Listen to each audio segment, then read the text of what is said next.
You're awfully cheery about a little stack of papers, Will.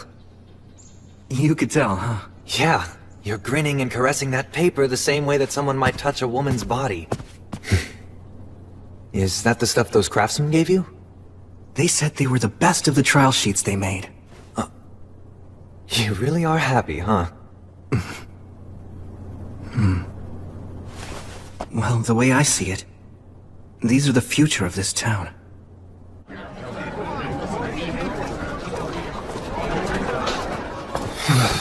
So cold. It's nearly the winter solstice. It's so busy here now. Yeah. 2 years ago, I left the city of the dead and followed the river north, until I found a deserted, half-sunken city. Now, 2 years after rebuilding began, people have given this place the name Torchport, the Port of Light. Hey, Will, what did you mean when you said that paper was this town's future? We have to do more than cut down the local trees and sell the lumber to white sales. Eventually, we'll run out of trees. So, we need to diversify the trade in this town. It'll pay off later on. And that paper of yours will do that? It's the first step and one worth celebrating. You know, you think like an elf sometimes. Oh. And you're the type that just lives in the moment. This is basically the end of the Earth. I could very well die here tomorrow. So I should do what I want today. And I'm pretty confident that most of the people who are living here feel exactly the same way as I do. I know. I want to change that. Well, maybe that's the exact reason why the Goddess of Light chose you. Huh? Here you are on the front lines, where you could die at any time. And yet you're talking about planting the seeds that'll grow fruit years from now. By the way, we heard from the Crown Prince of Whitesail's brother. We are invited to the New Year's ceremony. You gonna go? Oh, that's right.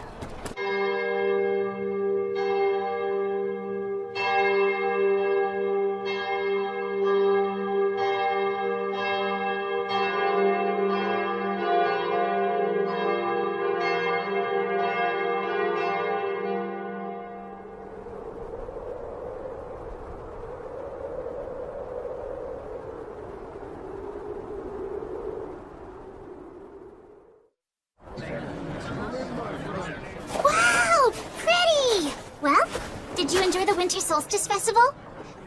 Yeah, it was fun. Although I'm worn out. All that going around, greeting important people with a smile. It isn't as easy as it looks, huh? Luckily, Menel put my outfit together. With that and the help that I got from Bishop Bagley, I managed to pull it off. I wish I got to see Menel in formal clothes. Actually, why didn't he come with you? No, I invited him. But he said, shut up, at least let me sleep in today. What about you? Make a little money? Of course! This is the Troubadour's most profitable time of the year!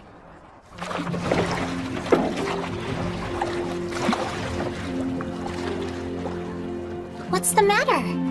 I was just thinking how beautiful this town is. But villages around the Beastwoods are so poor. We have to work a whole lot harder. Will. Oh.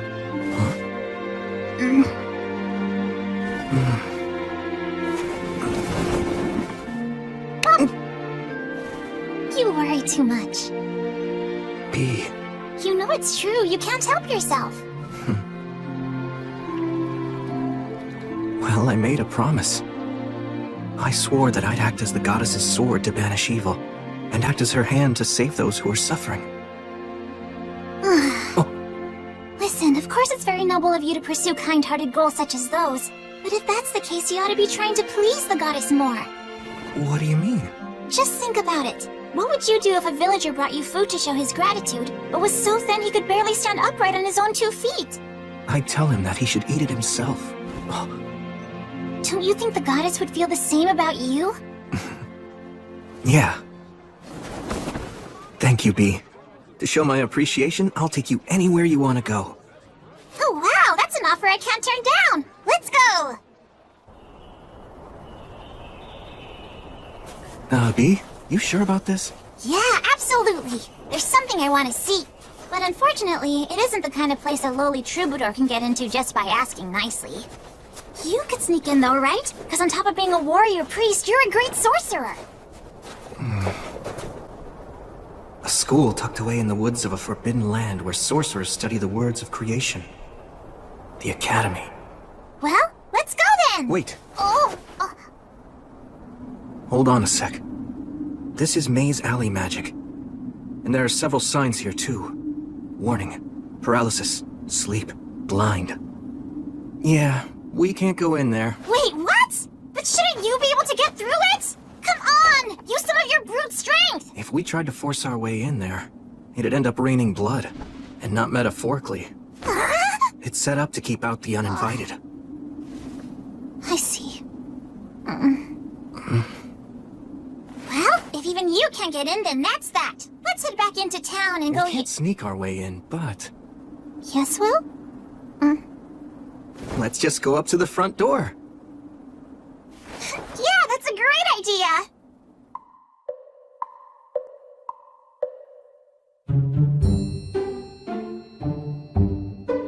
Huh? Do you remember how we got to this spot in the first place? I mean, I know in my head where we came from, but... It's okay. Just keep holding my hand.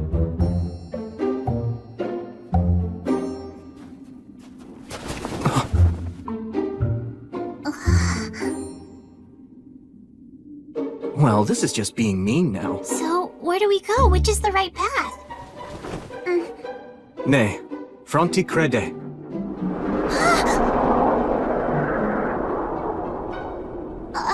This is the right one.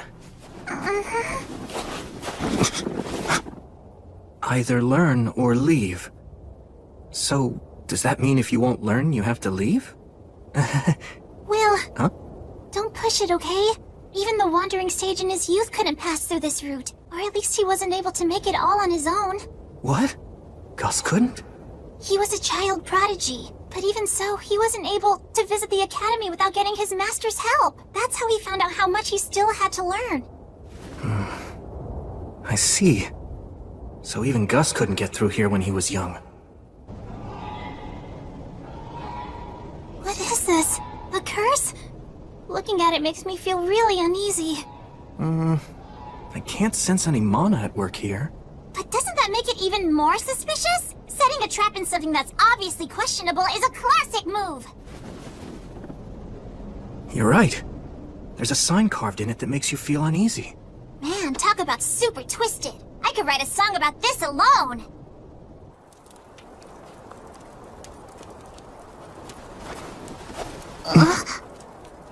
Oh? What's this? Visitors? It's a pleasure to meet you, sir. Allow me to introduce myself. My name is William G. Merryblood. And I'm B, Robina Goodfellow. And you, good sir? Would you kindly tell us what your name is? Oh, I'm just an old man who's got a lot of years built up behind him. I'm the groundskeeper at the academy. I don't really think that my name is worthy of giving to a paladin. More importantly, you must be cold. Why don't you join me and rest here for a bit? Sure, thank you very much. Tell us, kind groundskeeper. Do we still have far to go to get to the academy? That's your destination? Why exactly do you want to visit the academy, young lady? You don't appear to be a new student. There's something I want to see. Oh, is that so? Well, from what I understand, only sorcerers are allowed to enter the academy. It's a rule. We were hoping to ask if they might make an exception for us. We would only need a quick look. Well, I hope you're able to get permission. For now, toast and eat these. They'll warm you up. Wow, thanks so much! We're very grateful.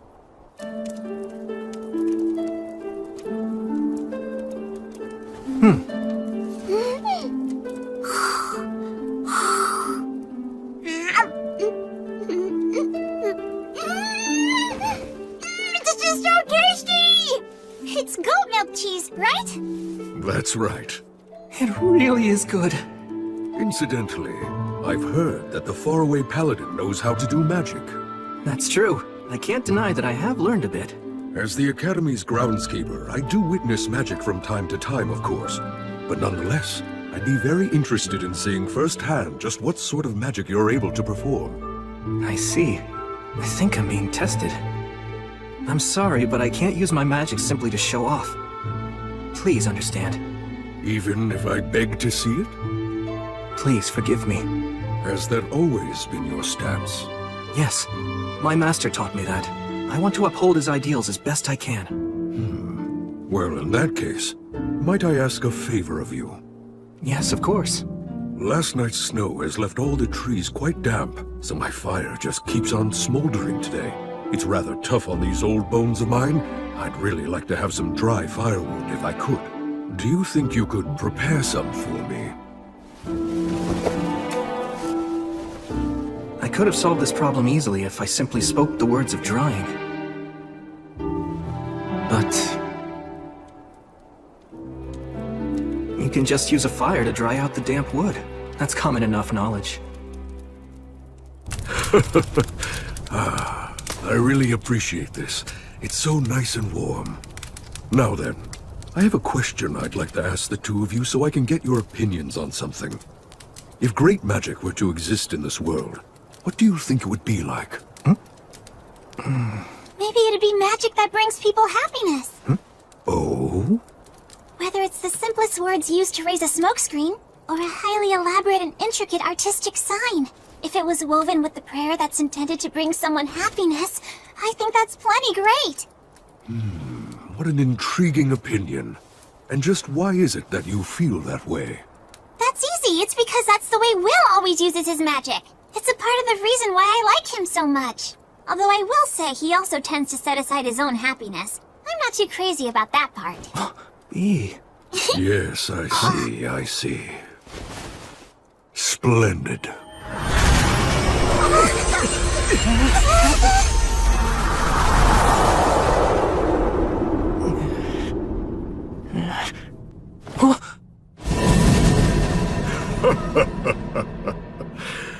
Allow me to properly introduce myself. My name is Hiram. I'm a professor at the Academy, and I'm also the Master of the Woods. And I serve as groundskeeper as well. Groundskeeper? I'll have to make a bit of a special exception, but I'll assume the responsibility and allow you to tour the Academy. Now then, young lady, what part of the Academy was it you wished to see exactly? Oh, well... Yes, I see. Of course. In that case, let's go.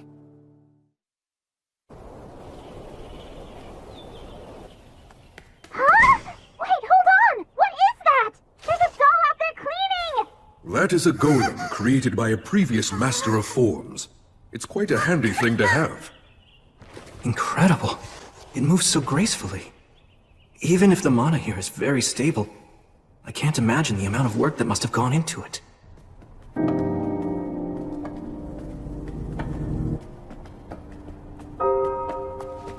By the way, just how do you determine whether or not someone possesses a talent for magic? The words of those with magical talent have power behind them. Although both our words of creation and the everyday words that we use in simple conversation have the same roots. The words of a child who possesses true talent just naturally make things happen. I know about that. When a kid like that really puts their all into cheering for you, then you can feel an inexplicable rush. Or if someone who hates you says mean things to you, you can actually end up getting hurt. Exactly. It's said that the ones who make ideal sorcerers are often docile, easygoing, patient, and quiet. Those who are fiery by nature cannot help but use intense language, and if one continues to use words in such a manner, they will ultimately bring about their own ruin. Back when I was little, Gus used to tell me stories like that as a warning. It seems it's a lesson that's shared amongst everyone who uses magic. And it's clearly a sentiment that's alive and well here at the Academy. Well, this is it. Here we are. This is what you wish to see. The Academy's library.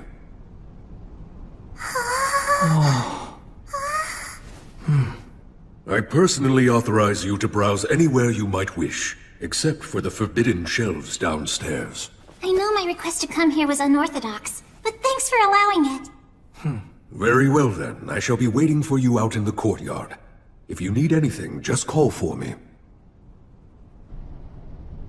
So, you wanted to see these books? Yep. Are you surprised? A bit. I thought you wanted to see the Sorcerer's School so that you could use it as a reference in your songs. There's a book I'm hoping to find. You want some help? I think I'll just search on my own for a while. I asked you to bring me here and now you're just gonna be bored. Sorry about that. An introduction to the history of magic. I learned a lot from Gus, but I wonder what's changed over the past 200 years that he wasn't even aware of. Huh? B? I'll carry those. Thank you. Huh? A record of Academy graduates and a collection of local historical records?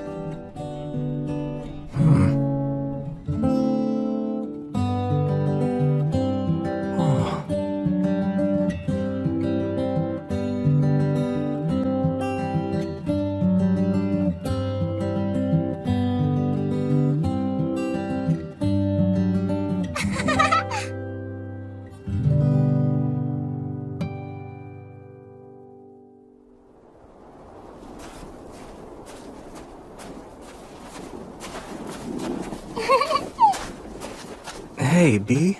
Are you wondering why I was looking for books like those? Back in the past, a long time before I ever became a troubadour, I traveled quite a bit with someone else. She was a lady with dirty blonde hair and eyes the same beautiful blue as the sea. We ended up together only by chance, but we got along pretty well. Later on, I came to learn that she was an amazing sorcerer. Apparently, she was traveling all over the place searching for lost signs in any ruins she could find. But she was so nice that she took on a lot of people's problems along the way. It wasn't like she was famous or anything. But in certain places, she was known as a hero. I was having fun, so I made all kinds of detours to stay with her. When it was time for us to go our separate ways, we waved at each other and said, "See you later." But then, she died not long after we parted. I heard she died fighting to protect the town from a group of specters.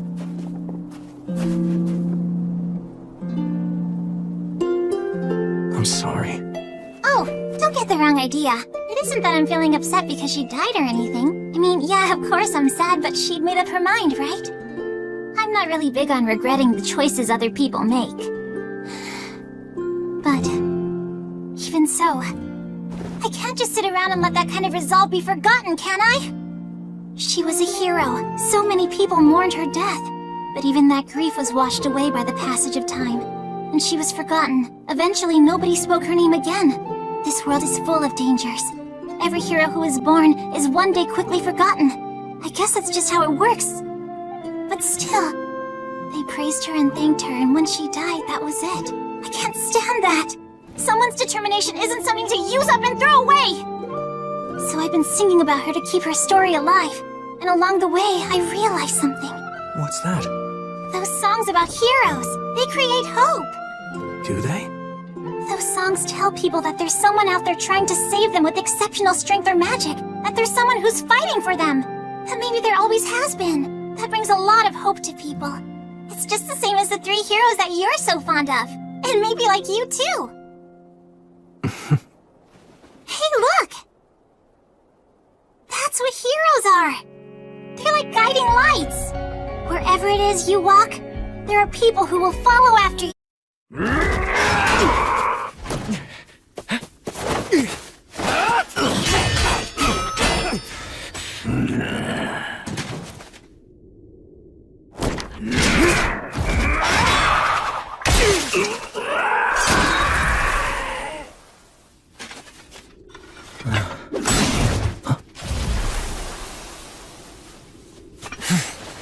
Got a new sword out of it.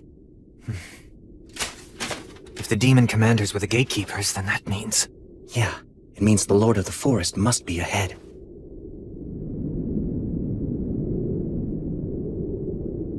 Let's go. Yeah, got it.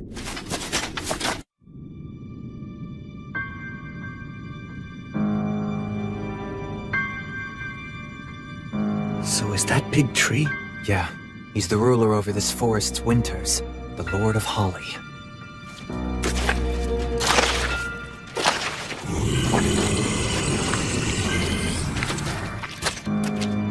Are those words of creation?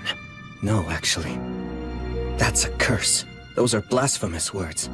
What's happened to my gatekeepers? What do you think happened? I see. Let me guess. You're the faraway paladin, Sir William. And you are the one called Menaldor of Swift Wings. And you must be General Carnunos. If you two celebrated heroes have come here, we don't need to waste any time. I'll see to it that you die right here and now. A few days ago, on the summer solstice, I saw snowdrops that were blooming out of season. And that's where it all started. Crown Prince Ethel of Whitesails asked me to find out why it was happening, so we came here to look into it. And that's what we found.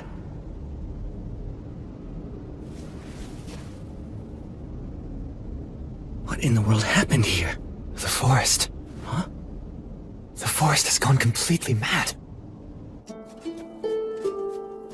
This whole forest region is ruled over by two ancient trees. They're called the Lord of Oak and the Lord of Holly. They're trees. Actually, they're twin brothers.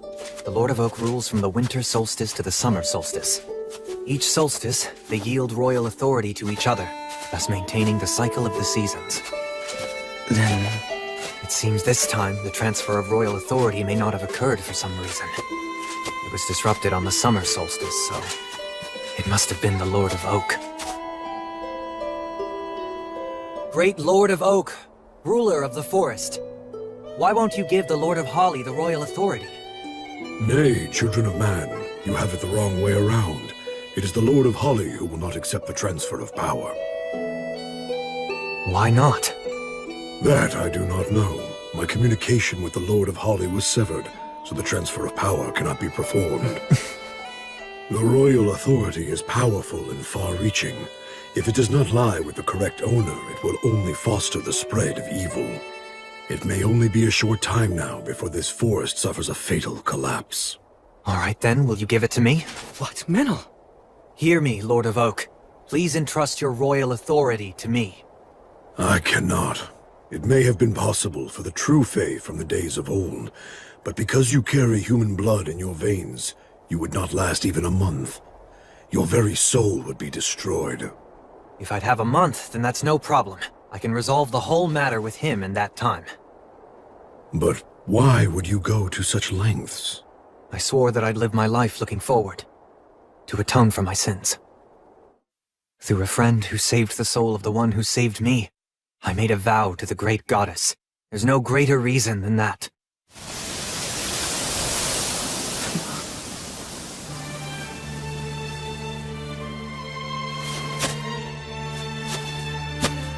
That path leads to a trial, a secret rite known only to this forest. I'm afraid that you, agent of the Goddess of Light, do not have the right to participate in it. Yes, I realize that. I'll wait, however long it takes. Rest assured I'll be back soon. So don't you worry.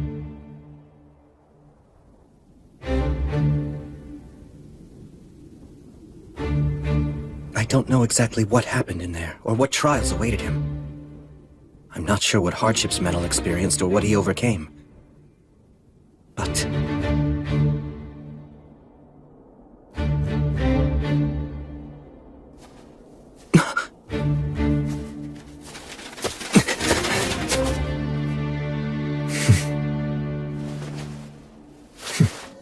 that was how Menel received the royal authority. Menel, you ready? You bet. You take him. Hear me, O Lord of Holly, twin brother who rules from the summer solstice to the winter solstice. I bestowed thee the power from your brother, the Lord of Oak, the power that makes a king!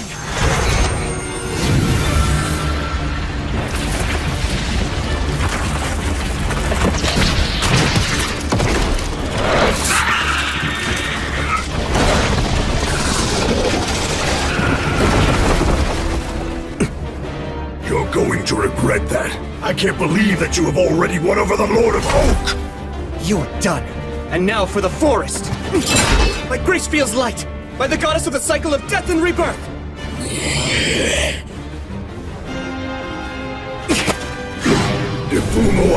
Tessere Oath! It still went off. Nicely done.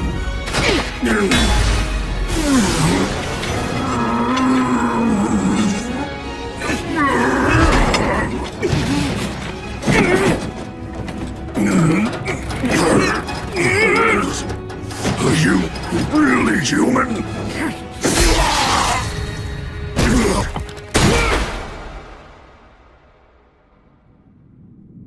I am the Lord of Holly. For your bravery and valor in eliminating those insolent invaders, and for performing the transfer of the royal authority, I commend you and thank you. I must restore order to this maddened forest.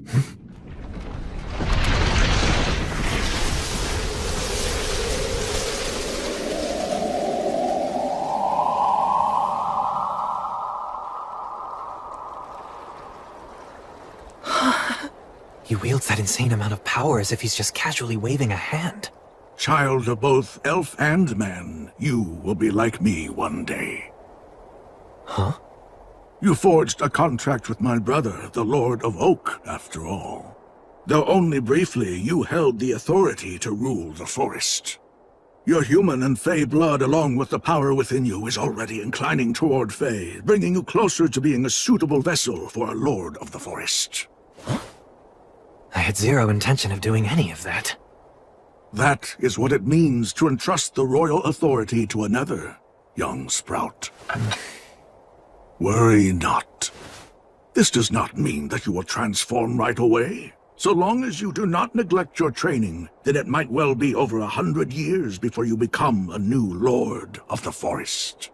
Can I refuse? It is possible. If you wish it, you may still die as a child of man. Make sure you give it plenty of thought.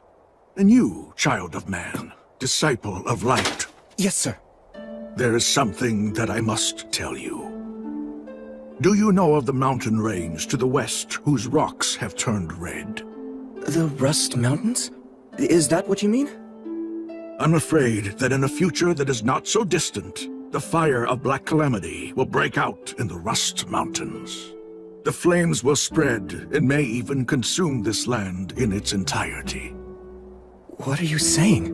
Those demon beasts came here from the Rust Mountains. That whole land is now a nest of demons. It's a land where the enormous Lord of Hellfire and Miasma sleeps, making his bed from the riches of the mountain people.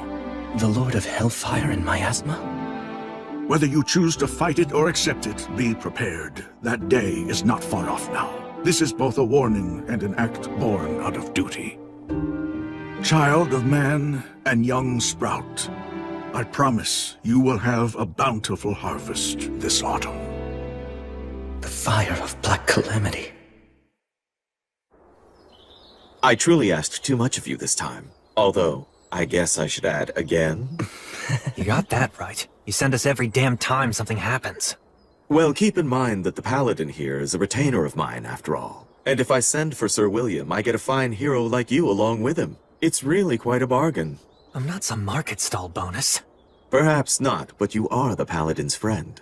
Just as a person might fight for a friend, a knight fights for the people and also for his lord. Am I mistaken? Service, devotion, loyalty. That all sounds nice on the surface, but what's the reality? Overburdening someone breeds discontent. What if the next time you need them, they don't want to help? Yes, that is true. I wouldn't want the Paladin to run away from me. So I have to make certain to compensate him very generously to ensure that he sticks around. Exactly. That's just the kind of attitude that you need. It's important. I'm sure that it makes him feel good about demonstrating his loyalty. I'll give you money and whatever goods you may want later on. Leave it to Menel. That aside, Sir William. Yes? What is it, sir? I have a big favor to ask of you. It's about Meneldor here. Would you agree to give him to me? What? He's a very talented fairy user as well as a masterful hunter. Plus, he's a half-elf who doesn't age, and he doesn't mince words with me. So, yes, I want him. I truly do. But, Menel isn't property, Your Highness. Apologies, Your Highness, for making you wait. Thanks for coming, Bagley. Good to see you again, Bishop Bagley. Ha! Victorious yet again, I suppose. My word, hero. After all the flattery for your peerless acts of valor, I thought you'd have become reckless and lost at least once by now. Moving on now. Why don't you give us your report on this incident, Will? The fire of Black Calamity will break out in the Rust Mountains. The flames will spread, and may even consume this land in its entirety. That's what the Lord of Holly warned us of earlier. I thought the matter of the demons and demon beasts had settled down. Now there's the fire of Black Calamity, and the Lord of Hellfire and Miasma. I have other concerns, too. There's also that story you told me about the Demon's High King sealed in the City of the Dead. It's simply one issue after another, isn't it? Honestly, never a dull moment here. Tell me, Hunter, this Lord of the Forest, exactly what sort of power does he possess? Can we actually put our trust in this prophecy of his? Call me by my name, old man. You're in no position to talk! Could you two please try to get along? With this insolent brat? Oh, please, spare me your jokes. Give me a break. I hate pompous oafs like him. But even so, he does make a fine business partner, doesn't he? Well, I do admit that he is quite talented. I wouldn't be sitting here with you otherwise.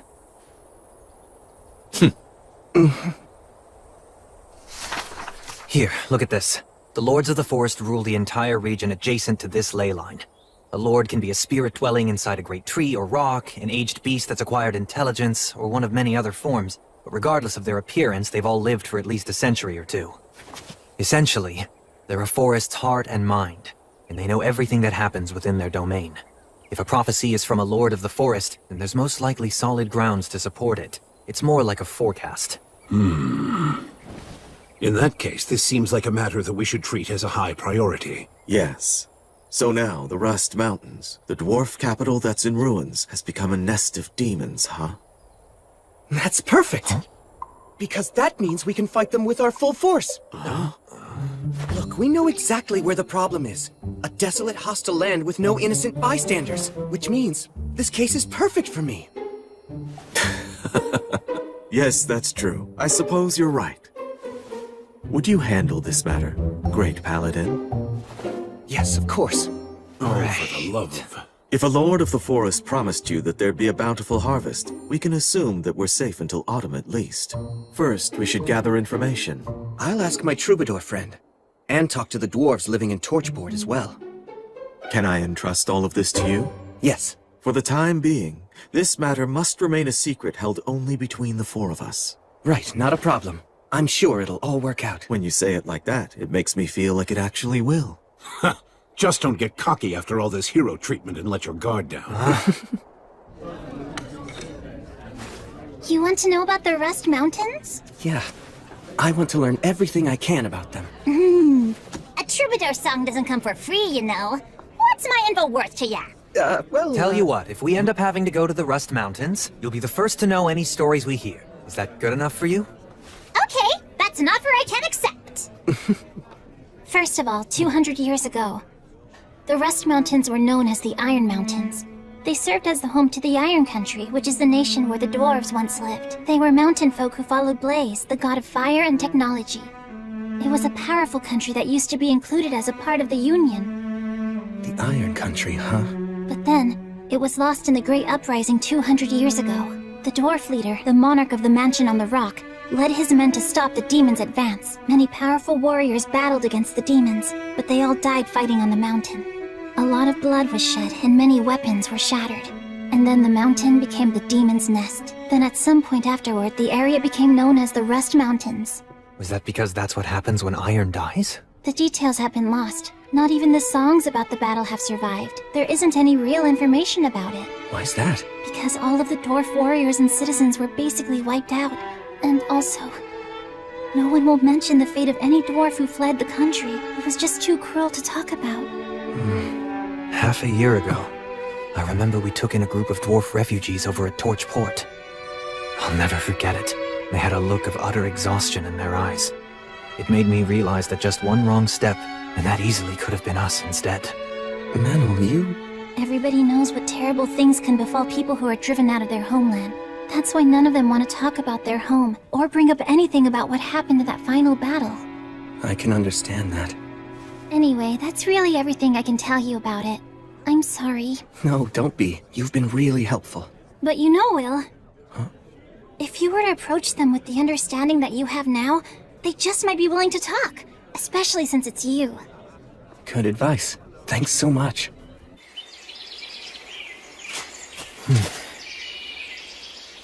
This way.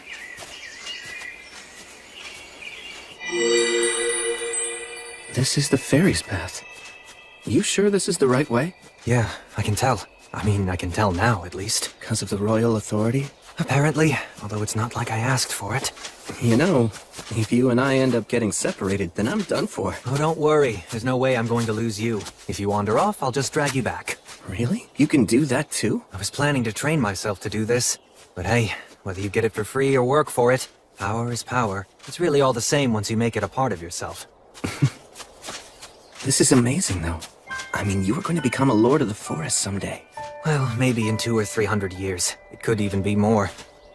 It'll probably be somewhere around there. I'll be long dead by then. That's true. Maybe I'll be the one who maintains your grave, and I'll be able to see how your kids and grandkids end up too. Huh. I hope everything will have settled down by then. Wait, you've been planning to do that? Yes, that's right, I have. I have all kinds of debts to you that I can never repay. At some point along the way, all half-elves have to make a life-altering decision. To live in perpetuity as an elf alongside the earth and water, almost like the Fae do, or to live a more human life, fleeting like a flickering fire or a gust of wind. That's the fate of those born with both bloodlines. And my choice is to see what becomes of your accomplishments. I might not be able to do anything all that great, though. Oh, come on, you're already enough of a legend. I'm sure you'll keep on making more legends, even with that spaced-out look on your face. I'll be fighting by your side, so somehow I'll have to survive until your life ends. And then, it might be nice to wrap it all up by fading into the forest. Of course, first I'll have to say something totally cool to make myself look good. I bet you'll be a legend. Yep, the both of us. Doesn't sound too bad, right? Yeah.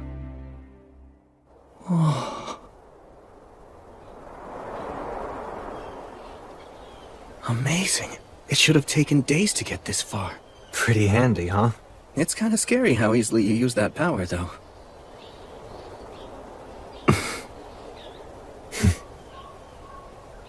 Well, we made it. We're back at our home in Tor. If you notice any... Huh? Hey, Will! Manel! The Rust Mountains, huh? It sounds to me like things have gotten awfully troublesome. We were hoping the dwarves might know something useful that could help us out. So, I know that some new immigrants have arrived recently. How are they doing? Well, they seem to have settled in nicely for the most part. Well, that's good to hear. A year ago, when I said that our city would support the new dwarf arrivals, it made a lot of the citizens feel wary about the whole situation. Well, after everything that those guys have gone through. Their leader's name is Ognar. Maybe he would be able to tell you something useful. Maybe so. I'll go to see him tomorrow. Listen to me, Will. Today we are going to discuss the spirits. Through the words of the Creator, even before man or the gods came into being, water, fire, wind, and trees came into existence. Every one of them possessed a definite will of their own. And those were spirits? That's correct. And because they had their own will, they chose to divide themselves up into two groups. One aligned themselves with the unstable phenomena that are the lords of the sea and forest, choosing to live long lives. And the other chose the human way of life, opting for definitive lives and deaths as beings with bodies of flesh. Those affiliated with wind, water, and trees consulted with the goddess of the forests, Rhea Sylvia, leading to the birth of the elves. The spirits of earth, stone, and fire longed for human craftsmanship, so they consulted with Blaze, the god of fire and technology. This resulted in the dwarf race. That's the reason why dwarfs are such excellent craftsmen, as well as being superior warriors. Yeah, those guys are the real deal. Tell me more about the dwarves! Please, Blood! I'm not sure there's much more. They can be a rather quiet lot, but they know what the meaning of true courage is. It's constantly on their minds, in fact. What is? Making sure they know what's worth fighting for, even if doing so means throwing away their own lives. When they go into battle, it's like their souls are on fire. They have no fear of death. I have genuine respect for Dwarven warriors. The ones that I met and did battle alongside, at least, they were true warriors.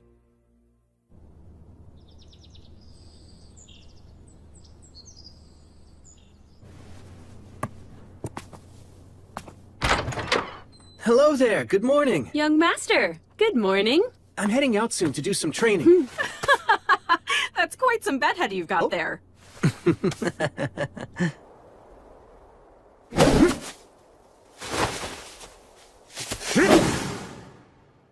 As usual. Your look really doesn't fit with your superhuman strength. Yeah, I guess it would have been nice to have the looks to match. It makes you approachable, though. Maybe it's for the best. They say people seek in others what they don't have themselves. Menel, stay here a second. Sure.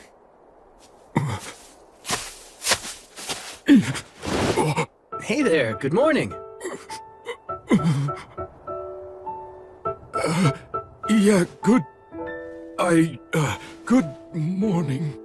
So, would you like to watch? Hey, what are you doing? Who are you? I haven't seen you around before. What's your deal? If you're that interested, just watch us. No, that's quite all right. Sorry to intrude. Menel. Sorry. Guess I came on a bit too strong. Sure did. I don't know if he was interested in watching our training or just seeing the paladin everyone talks about. The training, I'd imagine, since the dwarves are a warrior race. He didn't seem like much of a warrior. You think so?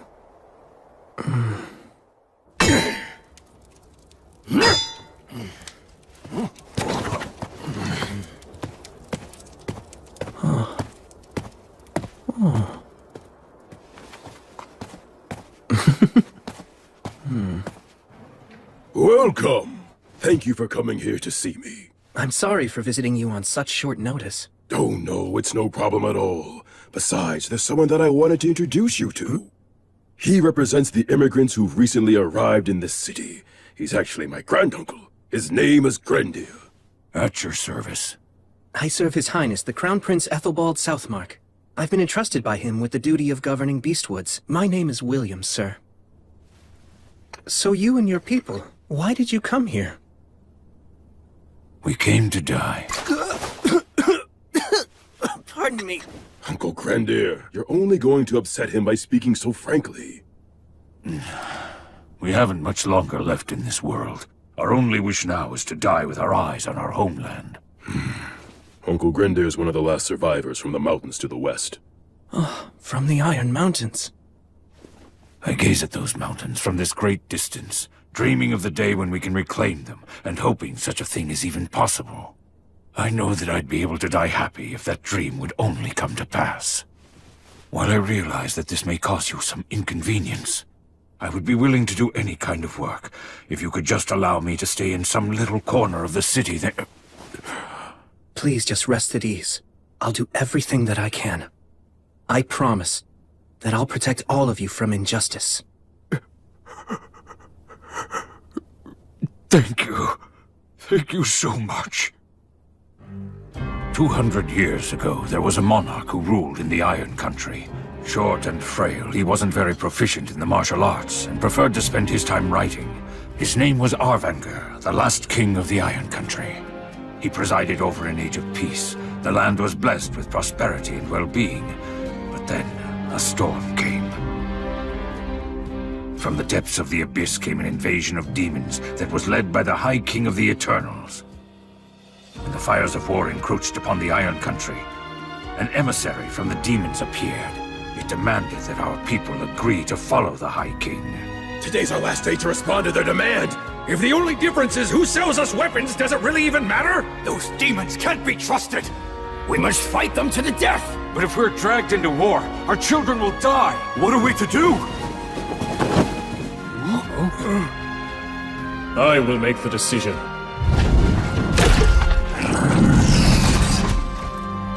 What is your answer? This. This is the iron you and your brethren wanted. Come and take it! The dragon is coming! Albuquerque will destroy everything! I will not allow it. We will draw the demons of the abyss here and slay them in the bowels of the earth. This chamber will be their tomb! Yeah! Those who are not warriors or are still inexperienced ones, you are to retreat from the Iron Mountains. My people, I will die, and all of the warriors who remain here will likely die as well. But still, we must not let the Iron Country die. It pains me to issue such a selfish order. It tears my heart in two, yet issue it I must, even if you lose your homeland and drown in regret and disgrace. Go live! That is the battle that I command you to fight after leaving this place. No, you are not running away. You are simply being sent to a different battlefield. Your king and his warriors will protect our name and our pride. We'll die in the mountains where our ancestors sleep. All of you must abandon your pride and stake everything on living. Do not let the flames in our kilns die. Go live! Live and keep fighting that battle until we may reclaim our land. That is my final order. That tale is the legend of the Iron Mountains handed down to us. I wasn't even born at the time when that terrible atrocity occurred. At the time, we'd only recently become royal guards. We didn't even get to fight. The only thing that we could do was obey orders. And we left amid the bitter cold and the treacherous path. My child, my joyful child, who was always smiling, encouraged us all to keep going. But even they could not smile any longer, and they passed away. I can no longer even remember how many died. Yet somehow I survived. I made it through that time of chaos in the 200 years. And now, you have returned this land to the hands of man. And not only that, you have even shed tears with me. We can return home. Someday not far off, we can fulfill our king's decree. How noble it feels to be able to continue believing such things. Sir William, thank you. Thank you. Arvanger, the king of the Iron Country. And what about the dragon he spoke of? Bastard! Hey, stop it! Stop it, I said! You're causing a disturbance! Hey, take this outside! Shut your hole, damn it! Hey, hold him still!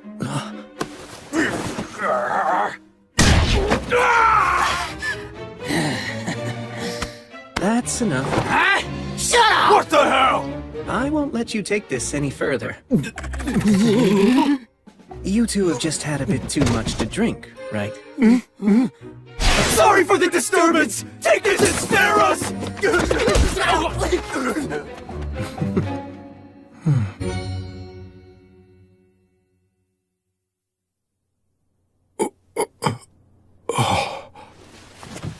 Oh, you awake? What's your name?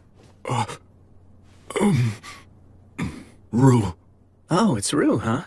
Let me introduce myself. My name's William. It's a pleasure. Well, it looks like you're okay. It's amazing you didn't even get a scratch after taking such a beating. Toughness is the one thing I've got going for me. Hi. Are you the owner? Allow me to apologize for all the commotion earlier. My father's laid up right now, sick in bed. When those men started fighting, there was nothing I could do to stop them. May I examine him? What? I could never ask that of you. I really don't mind. Besides, I can't just sit here doing nothing if I know someone's ill. The goddess would be furious with me. Okay, I'll be back in a little, Rue. Please rest here a while. Right.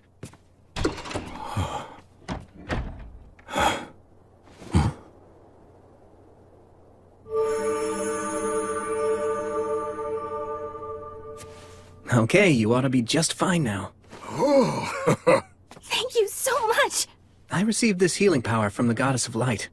So you should thank her. Yes, of course! Oh, wait. I have an idea. Please let us provide a nice meal for you. Yes, please! That would be great. To tell you the truth, I actually forgot to have dinner tonight. Huh? What are you doing? Oh, wow, amazing. It's really nothing. Not compared to what you can do. You're so strong and courageous. Don't do that. Don't say things like that. You really shouldn't imply that you're weak and cowardly. It's like cursing yourself. Be your own biggest supporter. You should try that approach instead. I will!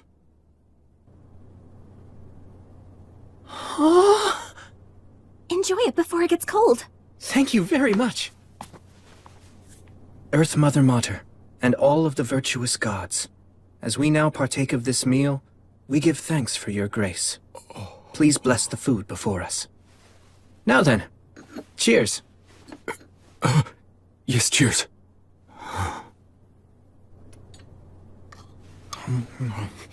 Tasty. Yeah. Tell me, why were you here anyway? Well,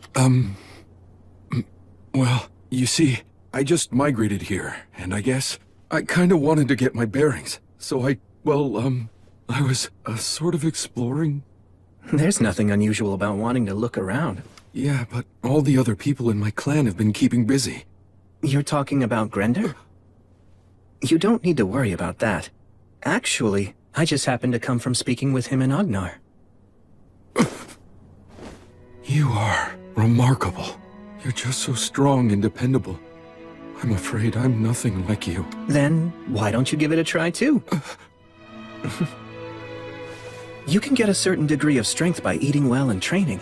Dependability comes from good choices and habits. I believe that we met for a reason. I'll tell you what.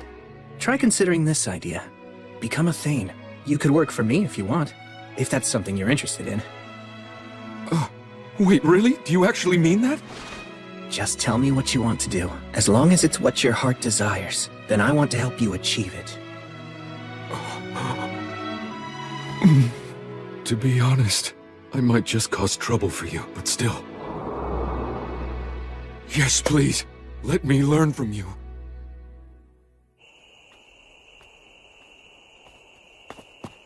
Huh?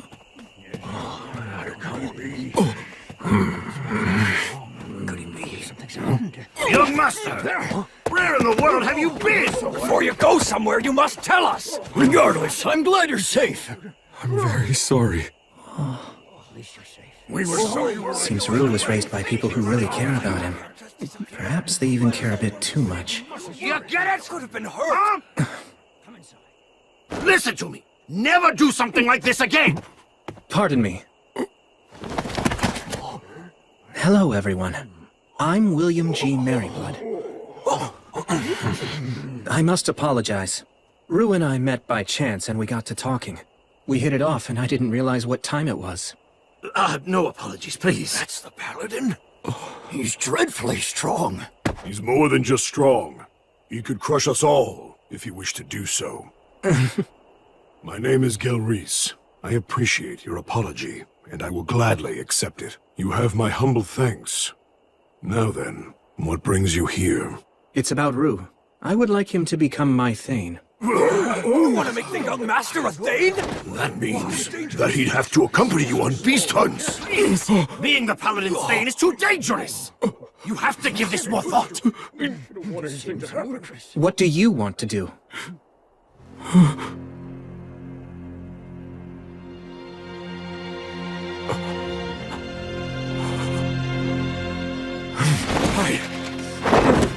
What I want is to learn from him! To learn what a warrior is! To find out what courage is! To discover it with my own two hands! If I never confront danger, or never even take a single step on my own, what can I ever know about being a warrior? What can I really know about having true courage? It's simple. I want to be someone I'm not ashamed of.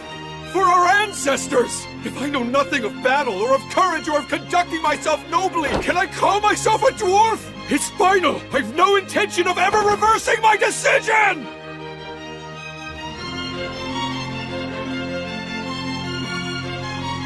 Wow. Sir Will! I beg of you, accept me as your Thane right here and now!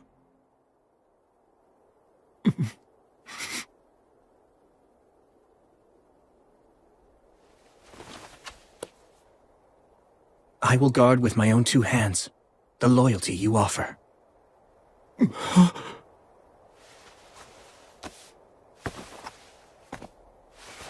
As you just heard, Rue's given me his oath as a Thane. And so, as the knight that he now serves, I will gladly listen to what you have to say. Our young master will be the faraway paladin's Thane. So be it. You're agreeing to this?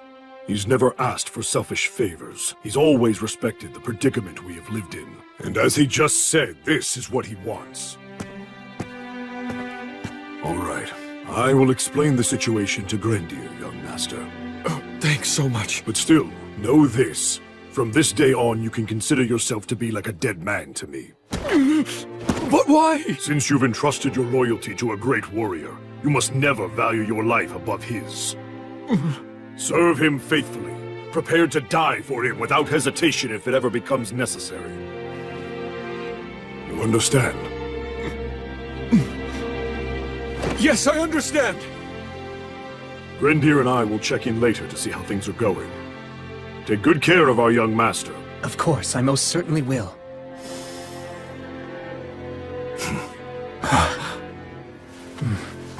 I'm looking forward to this. Yeah. Let's talk about your pay now. There's a lot involved in being a Thane, but I'll provide your equipment, and I'll pay you. Oh, I'm just happy merely to be serving you. That's not enough. I had someone tell me many, many times about how important money was. Right. If I don't compensate you fairly, it'll look bad. Some may say I don't value your work or loyalty. Granted, it may be in bad taste to put a price on everything, but money is almost always the clearest indicator of value. You're so mature for your age. Well, that's the goal at least. I'm trying my hard. Are you doing all right?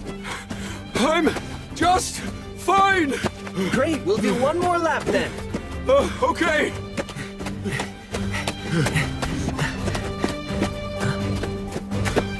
Blood, Mary, and Gus must have worked so hard to figure out how to teach me everything I needed to know. How'd they train me so efficiently? Last lap, full speed! All right! Well, all I can do is keep trying my best, and maybe I'll reach their level someday.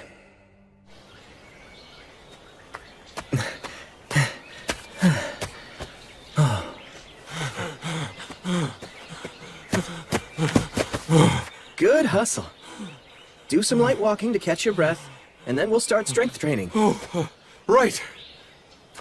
Strong muscles are the most essential foundation of combat. My master said you can solve most problems with brute force, and you need muscles for that.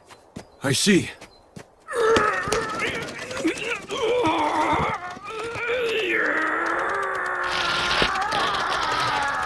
Okay, that's good. That's enough strength training for now.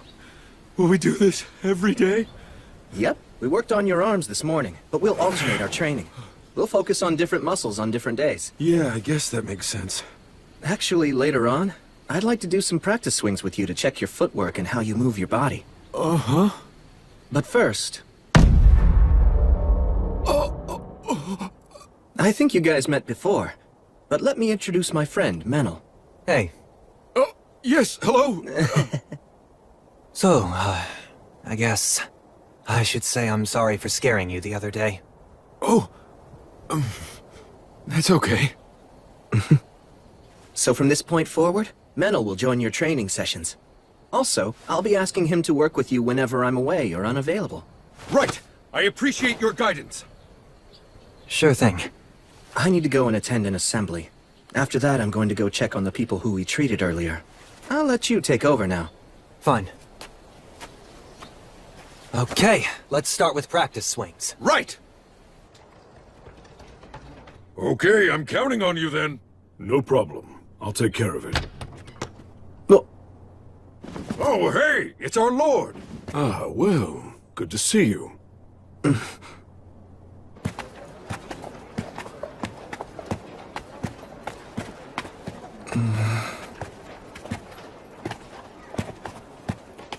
So, Gelreese, what were you doing at the tavern?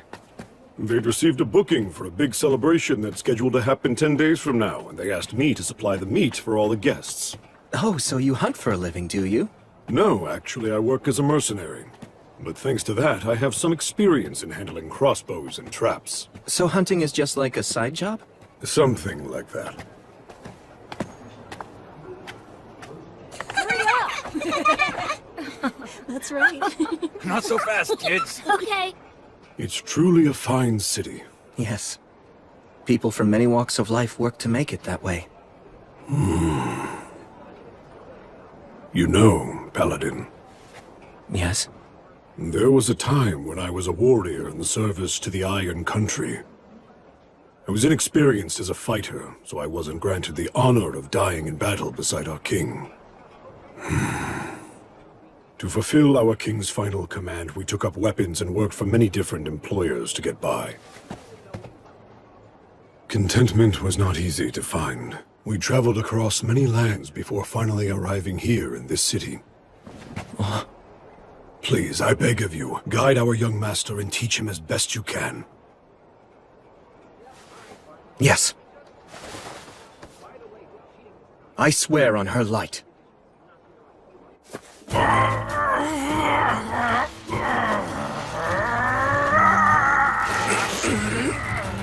Tell me, is this your full strength room? Surely you've got more in you than this! This is your best! We're done. I'm afraid you've lost. Getting used to pain is just another part of training. How did you do that incredible move? You mean that last one? Hey there, Menel. Come over here. As your test subject? He'll understand it easier if he can watch it. I'm sorry to trouble you. Damn it. Alright, fine. But you'd better make it a clean throw, you hear me? Hold on. This should get Bishop Bagley to start an investigation. The fire of Black Calamity will break out in the Rust Mountains. The dragon is coming! Albuquerque will destroy everything! You give me no choice. Although I detest this dragon's power, I must use it! Tough scales. And an enormous body. The inborn ability to use words of creation. The dragon Valakirka. The dragon's power is second only to the gods. Back when I fought what was the mere echo of a god, I was nearly killed at one point. Things were bad enough with just an echo. And now, an echo and a dragon. I don't like this. It scares me. Don't lose your nerve! Come on! Again! I'm wearing armor, so why would you hesitate to attack? Good grief, I think you might even be more naive than Will. So what's the matter? You giving up already? You gonna run home with your tail between your legs? No, I'm not done.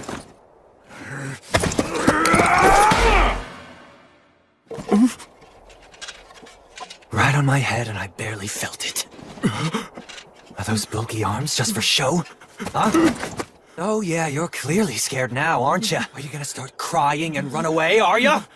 I won't run! Then strike again! And put some force into it, you weakling!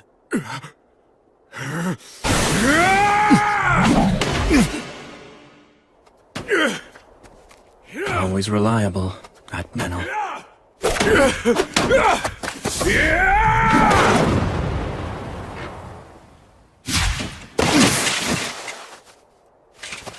Ha! You actually put some spirit into that one. Keep it up. Thank you very much. Incredible. Rue gets stronger with each sparring session. Hey, Blood. Was this what you were feeling? Back when you were training me? Here you go. I don't know.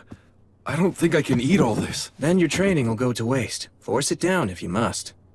You need to replenish all the energy you burned up when you exercised. You can eat it slowly, but please, eat it all. Okay.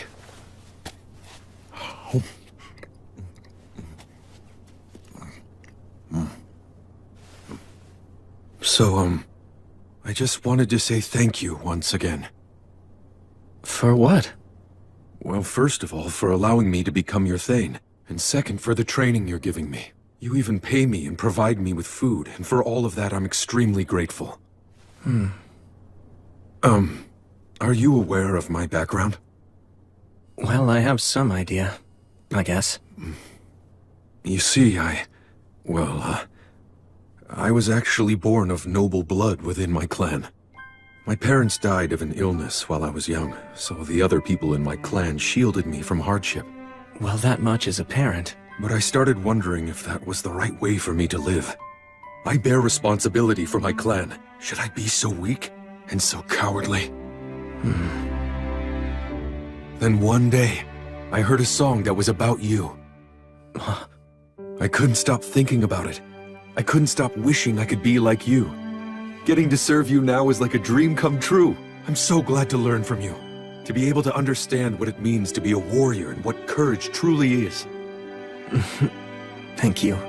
I'll do everything in my power to be a worthy master to you. I swear it. But I'm not so sure I can teach you what courage is. What? I mean, the truth is, I don't actually have much courage. What? Even though you faced a wyvern and a chimera?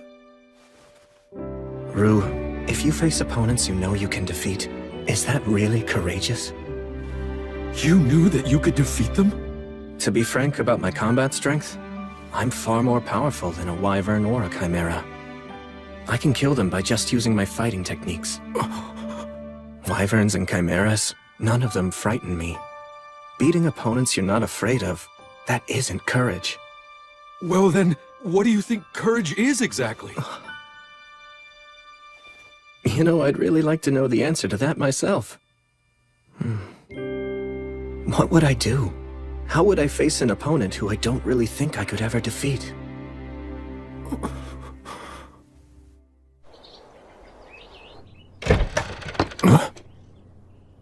I have returned. Oh, Restov! I'm glad that you're back. How'd it go? Nothing seemed especially out of place. Should I go see Anna and report my findings to her as usual? Yes, please. Thanks, Restov. I'd heard you'd taken on a new Thane.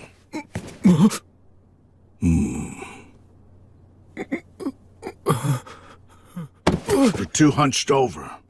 Your shoulders are too far forward. It makes you look weak. Pull in your chin, straighten your back, clench your teeth together.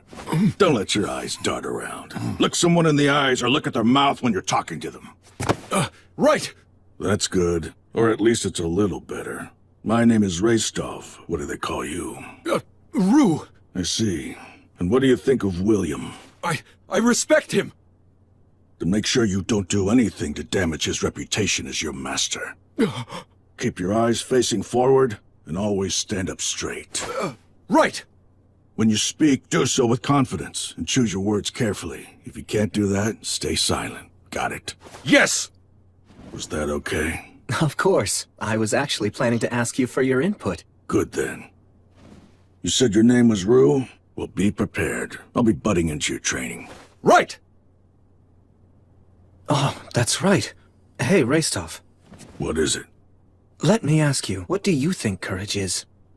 I don't know what's been going through your head, but as long as you keep thinking like that, you'll never know. I guess you're right. I kept an eye on the Rust Mountains for a while, but throughout the summer and fall, they were as peaceful as could be.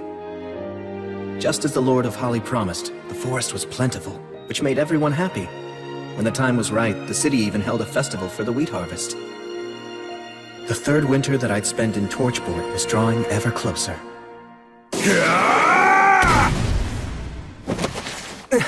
Well done! That was quite a good throw. Wow, thank you very much! My lord!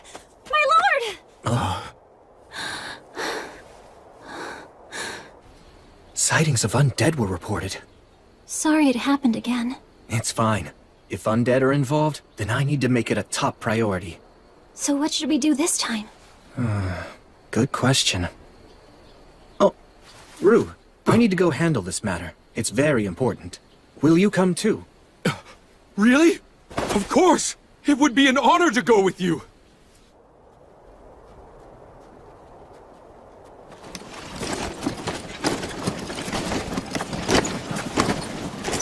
And one more thing. I've heard that dwarves can see in the dark, but don't rely just on your sight. Yes, understood. Quick quiz. Where are we headed to? To the west, towards Pillar Mound. Is that right? That's where the most recent sighting was reported. But it's deep in the forest, so it hasn't been fully explored yet. Right. The main reason is the fog, although no one knows why it's so thick.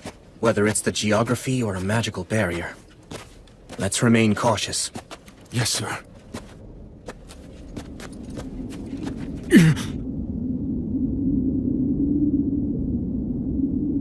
It's, quite eerie, isn't it? But still, magnificent.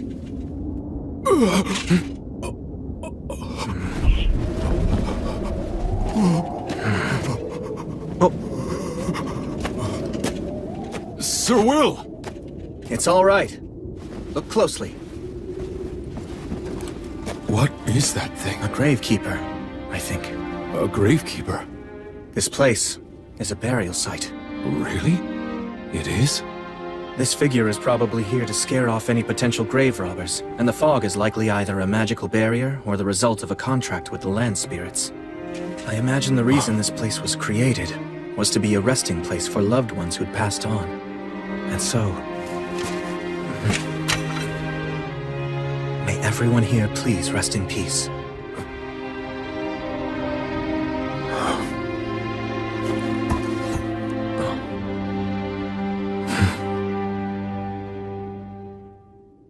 So, if the undead were spotted here, where'd they go?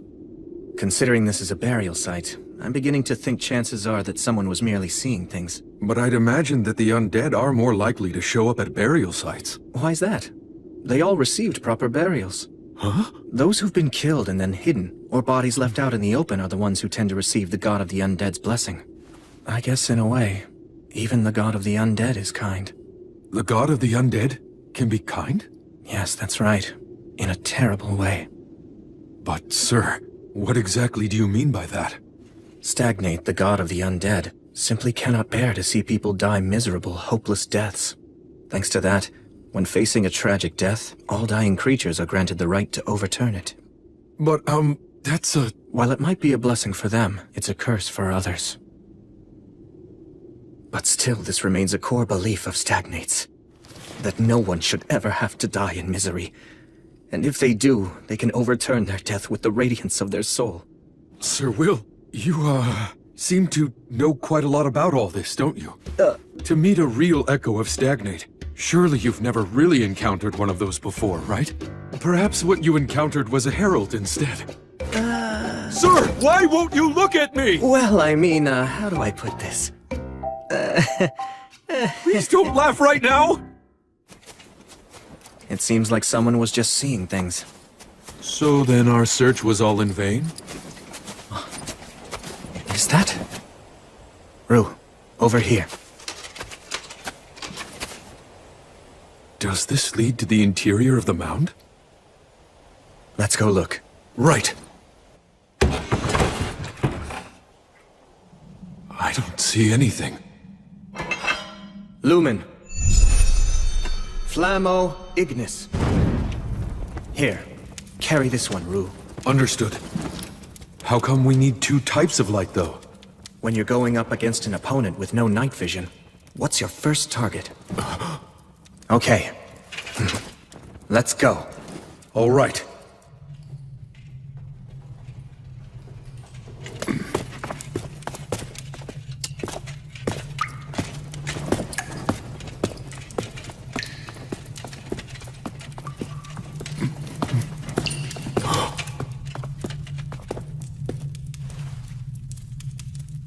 Does this lead to the innermost chamber, then? Yes, it's through here.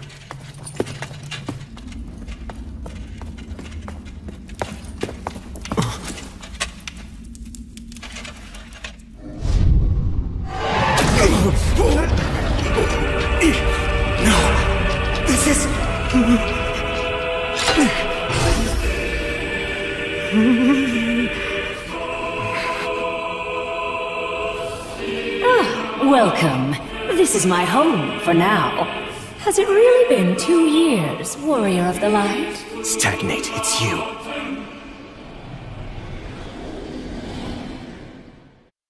Warrior of the Light. Has it really been 2 years? It's you, Stagnate. The god of the undead? Defense isn't an option here. So we have Now to— hold on just a minute. If you two intend to fight me, you will win. The form that you see here today isn't an echo after all. A herald. Very astute. The last time we faced, you gave me an utter thrashing. Thanks to that, it's unlikely I'll be able to send an echo to this world for quite some time, no matter how hard I try. Heralds. Messengers of the gods that convey their will. I had no choice but to send a herald this time around. You doing some fishing? Again, you're very astute. You're just as sharp as you ever were, I see. They knew that if they tossed enough rumors of the undead around here as bait, there was a good chance that I'd bite. How despicable. Regular fishing is despicable as well, at least from the fish's point of view. But then, that's just how gods are. It seems that you're not here seeking revenge for our last encounter. First, an apology. Apology? The echo that you faced last time behaved shamefully in its dying moments, and for that, I am deeply ashamed. Newborn echoes tend to be very emotional and irrational. They act impulsively, and in general are rather infantile. Still, that's no excuse. The god of the undead is apologizing? You know, young dwarf, that powerful warrior you're with actually managed to kill me. All that stabbing and being stabbed, what a fiery night it was. I wasn't aware that gods had such a fondness for jokes. Look, just tell me what you want. You're no fun. I mean, really, would it kill you to humor me a little while we chat? This god can speak the words. That's what makes them so dangerous. Brave warrior who defeated me. Paladin of the Light. This is my revelation.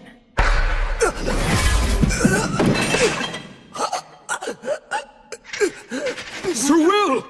William, armed with the blessing of light, you will face the dragon, and you will die in defeat. If you don't wish to die in vain, don't fight the god's sickle. Don't face the evil dragon Valakirka. If you don't believe that what I'm saying is true, then feel free to ask the goddess Gracefield. But why? Why tell me all this? Because you've already proven that you have what it takes to be a true hero. I have a sincere love for humans, but I'm especially partial to heroes. I find that the radiance of their souls possesses a rare and true beauty. That's why I wish undeath and eternity for them. I simply cannot bear to see their souls dragged down by the fools of this world and lose their radiance to bitterness and regret.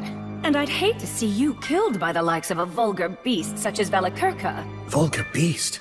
During the Age of Myth, back when I was still on the side of good, I met him once. The evil dragon Valakirka, known as the God's Sickle. He fought not for any particular beliefs, but merely for the sake of victory and plunder. I'm surprised that the virtuous gods would be willing to employ him. If a mercenary isn't on your side, then he will end up on the side of your enemy. Soon after that, I betrayed the virtuous gods for the sake of my own beliefs. Many remarkable battles were fought, and several of the old gods ended up leaving this world. It's the same myth that Gus told me. But he was different. You mean the dragon is actually a remnant from back in the Age of the Gods? Correct. And he's remained a mercenary ever since then. And that includes during the Great Uprising led by the demons from the Abyss. The Great Cataclysm 200 years ago, and the end of the Union Age. He was hired by the demon army, brought about the fall of the Rust Mountains, and then fell asleep. See, his wounds from the battle were too severe. Wait, hold on just a moment! His wounds from the battle, you say? My ancestors. Ah, of course. You are a descendant of the mountain people? I am! Well, perhaps there really is such a thing as fate after all.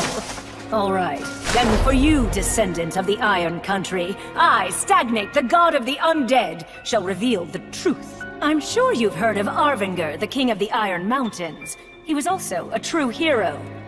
Be proud.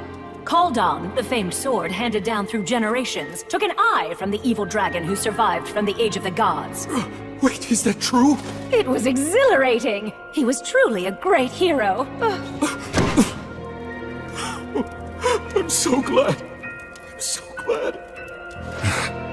I wouldn't have expected such kindness from an evil god. But this is a god who distorts the rules of life and death, and brings about disaster because their emotions drive them. William, in time, you may very well surpass even Arvinger's great achievements and succeed in slaying Valakirka. But now is not that time, I'm afraid.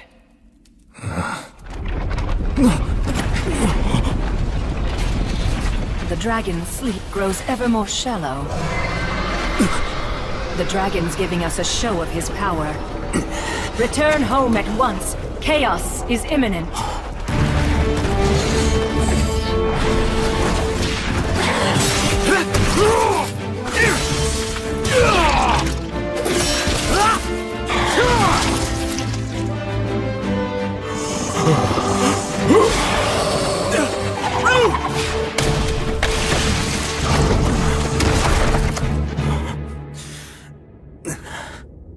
This is the cry of the dragon.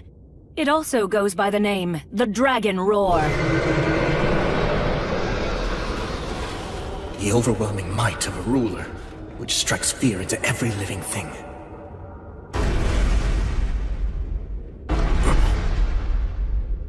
Something troublesome's coming this way. Even you will likely struggle some with this foe.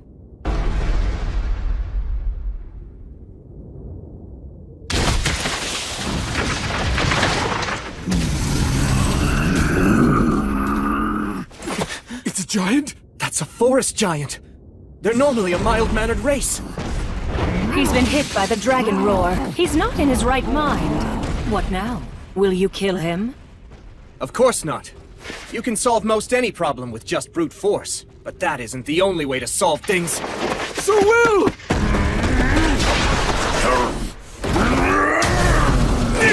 This is nothing!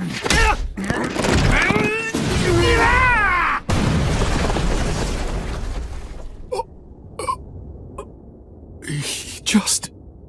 Through a giant. Yes. Shine the light of reason upon the fog of confusion. I'm awfully sorry about my behavior just now. Can you make it home? I think so.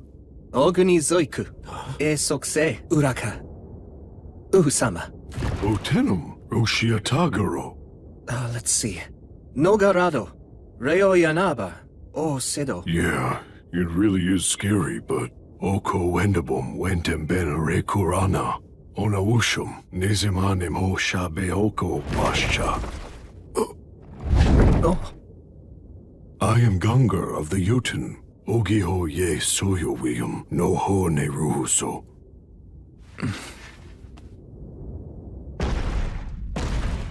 Wow, I've never even seen a giant before. Yeah, me neither. Yet you speak their tongue? My magic teacher had immense knowledge and an amazing memory. You saw it. That is the power of the ancient dragon that even the demons fear. If he awakens and tries to bring about another uprising, then you will have no choice but to defeat him. But you won't be enough. I should have people sacrifice themselves? Even as a foe. That doesn't seem like something that you would say. 1,000 lives is worth it to save 10,000. As infuriating as it is, so long as you live, more people can be saved, so there's no choice. As bringer of the light, the faraway paladin should think long and hard on it. Farewell. Soon enough, we will meet again. They appear to be rather partial to you. They have their eye on me, that's all. I've heard it said that the gods wish for heroes. They send proxies to the living world to make their divine will known. You are the hero who symbolizes the goddess of light. Is that why? The god of the undead wants me to feel indebted to them. Well, knowing that, what are you planning to do now, Sir Will? Good question. I wonder what I should do. The effects of the Dragon Roar caused a great amount of damage throughout Beastwoods. In order to take in people who lost their homes, to treat the injured, and to subjugate the demons now running rampant, I sent adventurers out across the land. If the dragon were to awaken and happen to fly this way, it would most likely destroy not only Torchport, but Whitesails as well. There's no doubt about it. The evil dragon is accompanied by high-ranking demons. I sincerely doubt that you can defeat them on your own. Of course. There's nothing shameful about running away. I'm sure you wrote that under the assumption that I'd be the one going. That right, Bishop?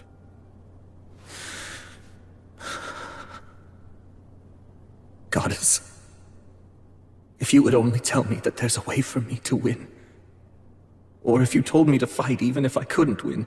If you ordered me to prove my righteousness, I'm sure that back when I couldn't move forward, when I was mired in frustration, when time was just passing me by as I sat idle, I was reborn, raised with love, respected and acknowledged, and regarded as the central figure among my peers. I'm coming in! Wrestling with yourself again, huh? Yeah. So that's why you didn't notice. Take a look outside. We've got a bit of trouble.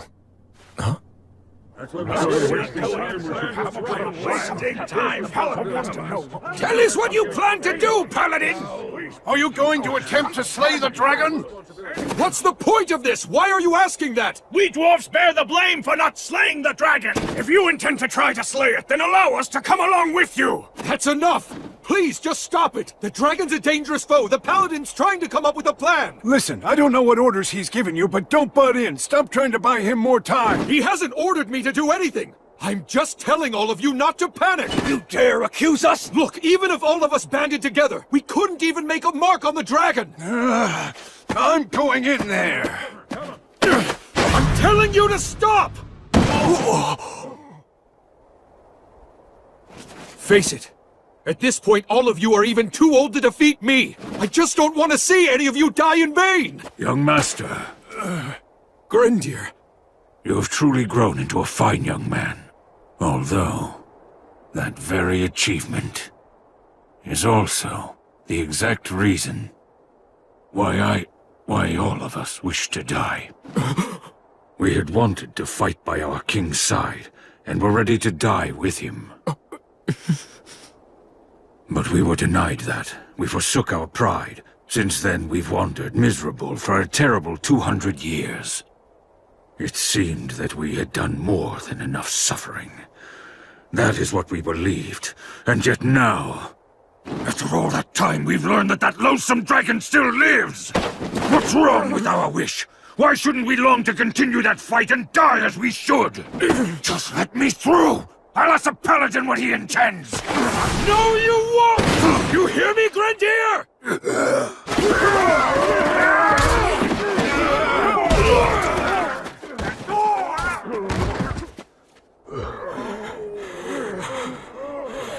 You want to know what's so wrong with your wish, Grendir? A lot of you are already so fixated on dying that you aren't even thinking of how to win. That simply won't do. And you know that it won't. The proud warriors of the mountain should be willing to lay down their lives, but only for victory. All of you were the very ones who taught me that! Young master, young master, young master. I promise you, very soon the Paladin will reach his decision. When he does, I will stay by his side. I will work to win back the honor of the dwarves. I swear on the name of Arvanger, the last king of the Iron Country, as his grandson, I, Vindolfur, swear, I'll take back the mountains that belong to my ancestors! He's pretty valiant, wouldn't you say? Yeah. He can't afford to lose. No, he can't. You usually don't weigh the pros and cons, or even consider whether or not you can actually win before you go into a battle. So don't you start doing it now.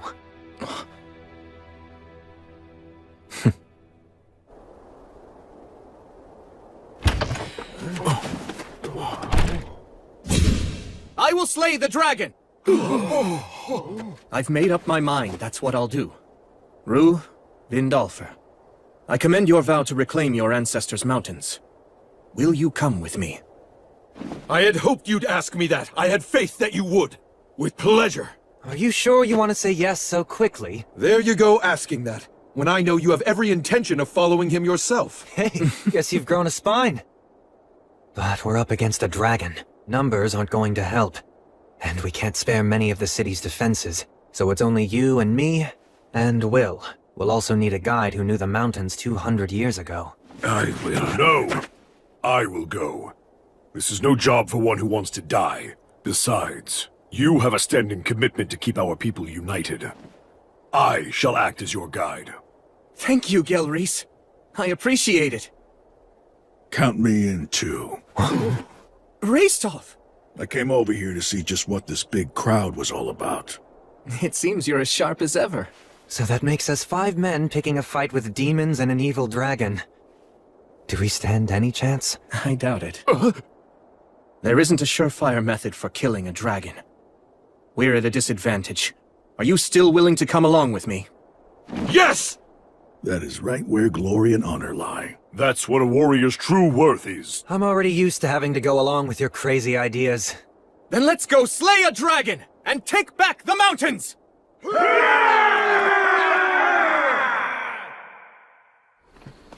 So you're going? Yeah. Then please, try to stay safe.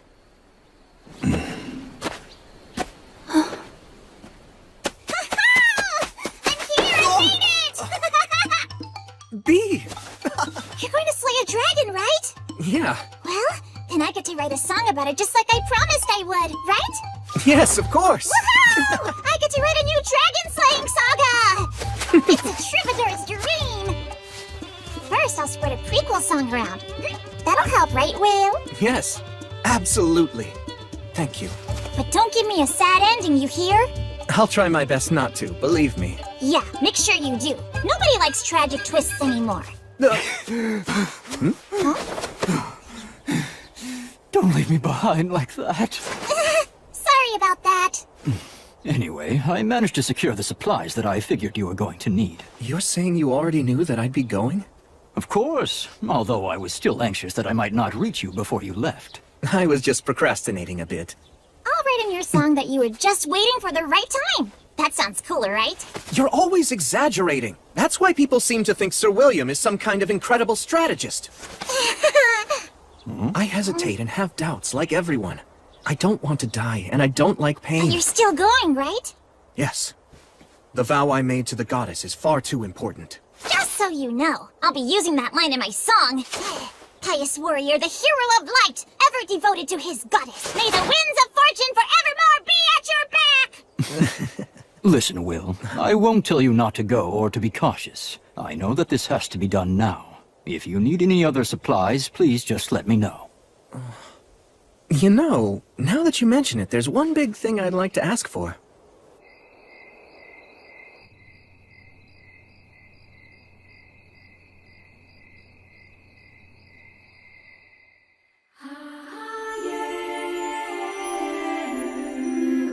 So, you're going? I must admit, I do not wish to see you die. I'm very honored. Thank you so much.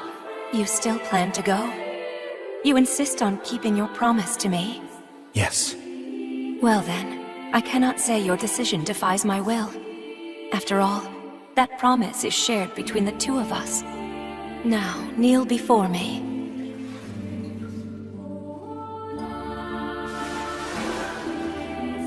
William, I command you.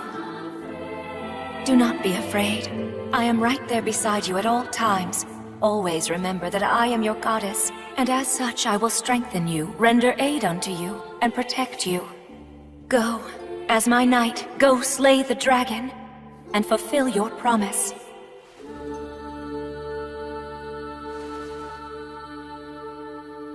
On your light.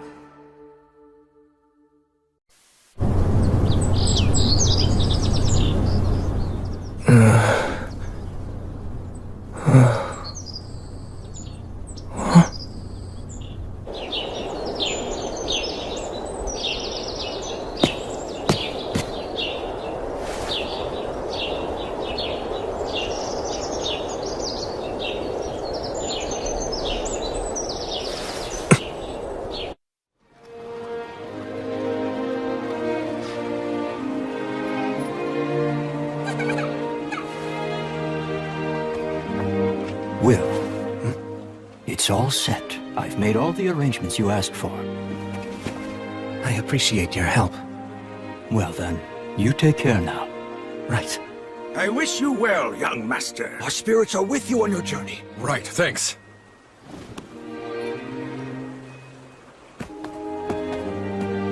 Come back soon. I'll be waiting here. Come on, can't you even be a little sociable at a time like this? Well, you know, just think of the stories I'll bring back. All right, here we go! Yeah! Time for the heroes to depart!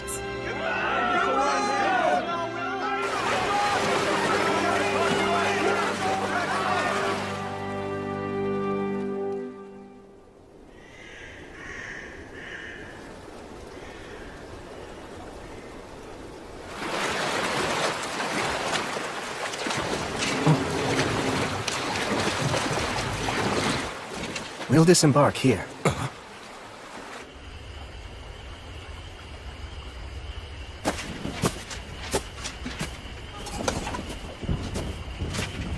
Okay, we can take it from here on out.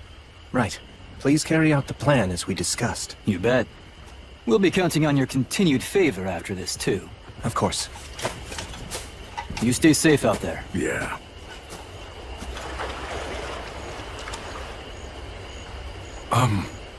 Who were they? Also, what's the reason for us getting off the boat here? Should we not have gone at least a little farther? We've had a great start to our voyage downriver so far, but the demons will be on the move too. Marcus and his group will act as our body doubles to confuse them.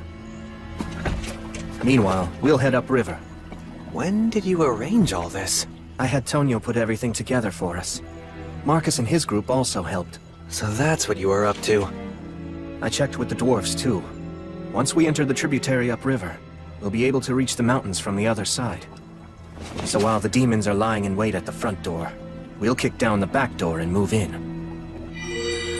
Sylphs, oh Sylphs, please hear me.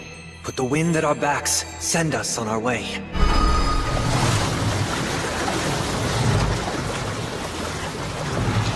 I put conceal and silence on us to make sure that we won't be easy to find.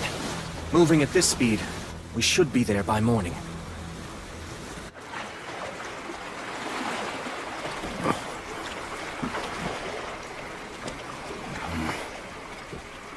Hey, just relax. I mean, he always does this kind of stuff as if it's totally normal. Oh, no, it's just that if you go south of Torchport, there's a lakeside town that the High King took over, and it can be very dangerous there. I've heard that even veteran adventurers are helpless amid the swirling mists of magic. The suggestion that we casually break through that is incredible. It's remarkably courageous. Actually, that's where I grew up. Huh? The three heroes still lived there? And they were among the ranks of the undead? Come on. The god of the undead stuff's real? Ugh, give me a break. I mean, I don't think we'll be attacked or anything. Some friend. Damn it, I can't believe that you never told me. I'm sorry. Oh, that's right. You did cry when you heard that song about the three heroes.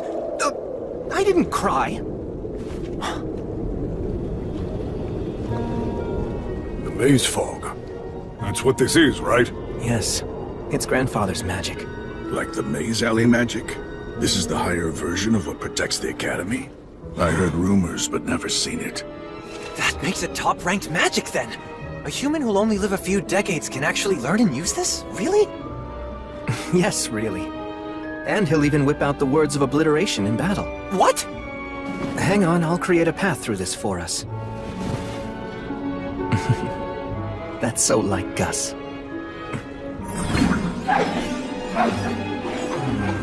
This word goes here, and knowing Gus, this will be set up here.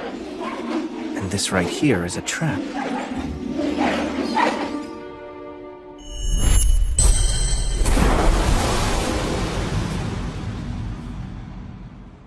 All right, let's go.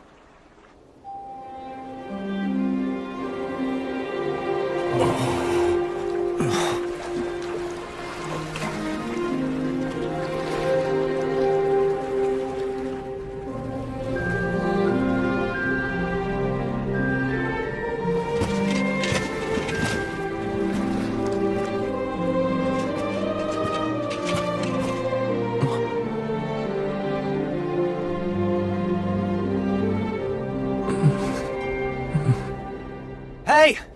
Huh? Go on ahead. Thanks so much.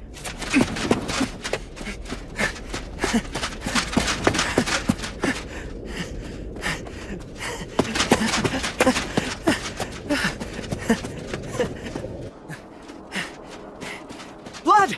Mary!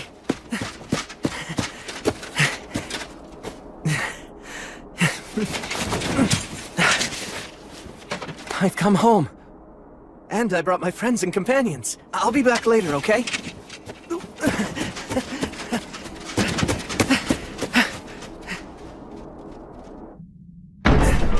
Gus, I'm home!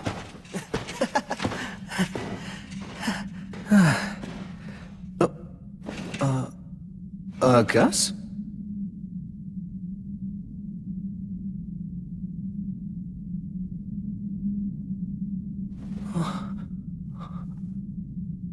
No, no way. It couldn't be.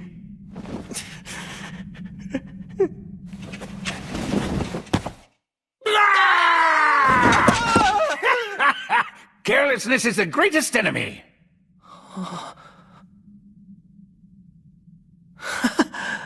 Will, did you make a ton of money? That's the first thing you thought of?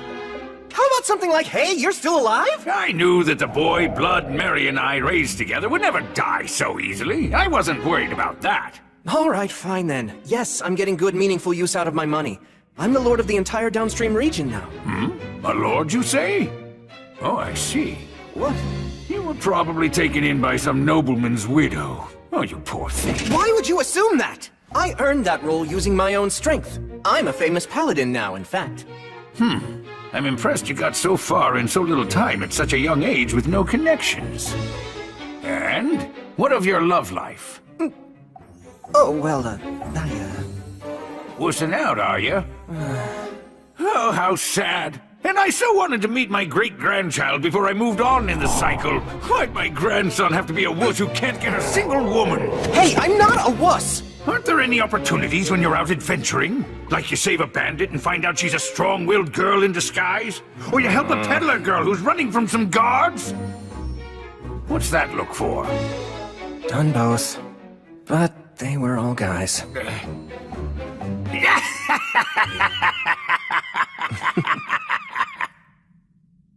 You know, I'm so glad you've come back, Will. Welcome home.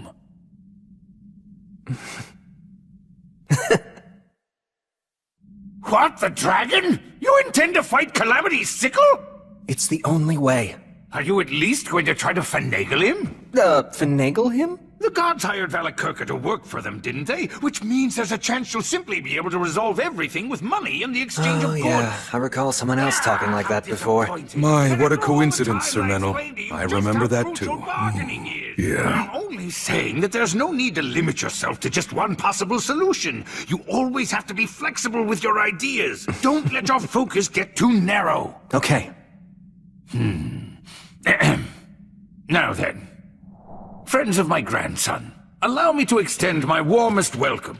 So please, I hope that you'll make yourselves at home while you're staying here. I never thought I would see you again. Indeed? And where exactly have we met before? 200 years ago, I was the soldier that the three of you saved after I fled from the mountains. I had no idea back then that you were the renowned wandering sage. Oh, you're that inexperienced injured soldier? Oh, my word. You have really aged. Yes, indeed. I've grown old. Thanks to your help, I survived. I came to serve a new ruler. Now I'm able to walk the same path as your grandson, Sir William. How serendipitous.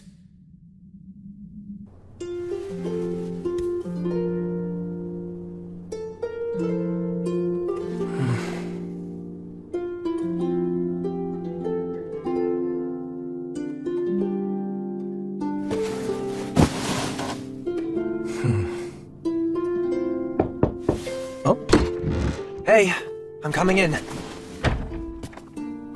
Was this your room? Yeah. You know, that Gus guy is really something else. I thought for sure you'd say he's more lowbrow than you expected. I mean, he is, but it's more like... when he showed me the way here, I felt like he could see everything about me. Yeah, amazing, huh? I'm proud to call him my grandpa. That's cool. Also, he asked me, "Oh, are you the bandit girl?" What did he mean by that?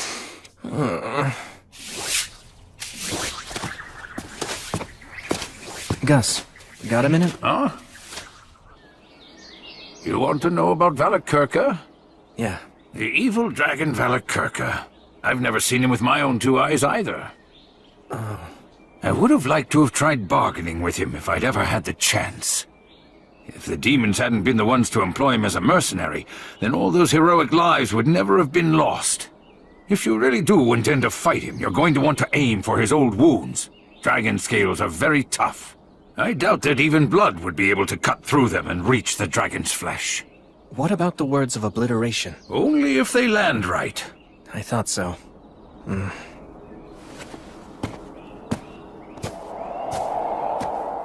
Do you know the reason why the true dragons of old could fly so rapidly, even though they were of such enormous size? Because words are able to race quickly through the air. Exactly. The dragons of old reside within myths. As such, they are far closer to the words than those of us who live today are. Which means if it comes down to a battle of magic, you'll lose. He has the advantage in magic, huh? His constitution, along with the physical strength and hardiness it provides him, are no joke. You're disadvantaged in close combat, too. To phrase it like Blood might, he has got you beat in muscle. The typical strategy used to beat a dragon is an ambush. However, Valakirka is likely using the demons as an early warning system. I'm really starting to see why the god of the undead tried to stop me. Stagnate did, huh? Did a herald come to you? Yeah, in the form of a crow. Huh. Sounds like you've got an admirer. I hate to agree, but... Stagnate thinks the way all gods think. You can't keep up, and talk about being overly friendly for a god, and impertinent to boot. Although, I have to admit that I am still somewhat grateful. Stagnate gave me the chance to live as one of the undead and keep raising you, and allowed Blood and Mary to die happy as well.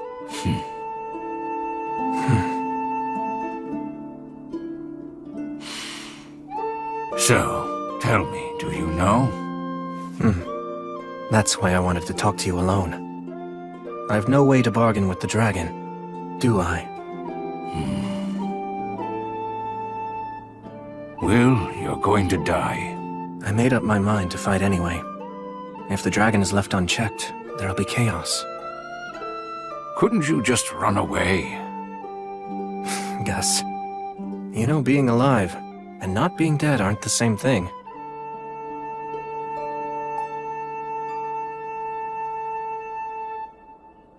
Well, I guess there's nothing more I can say. Oh, yeah. There's something I've been wanting to ask. I heard the story of how the three of you killed the wyvern. Oh?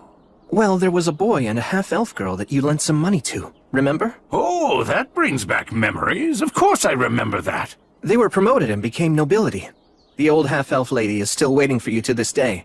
Mind if I collect the debt she owes in your place? Oh, well, getting one's money is important after all. You can't do that if you're dead. And when you borrow something, you have to make sure to return it. It's fine by me, then. If that's the case and you're gonna go through the trouble of collecting that debt for me, I can't just sit around and let you die. Oh. The equipment used by the compatriots who battled the High King is still kept here in the city. Why not refurbish it for your own use, for you and your companions?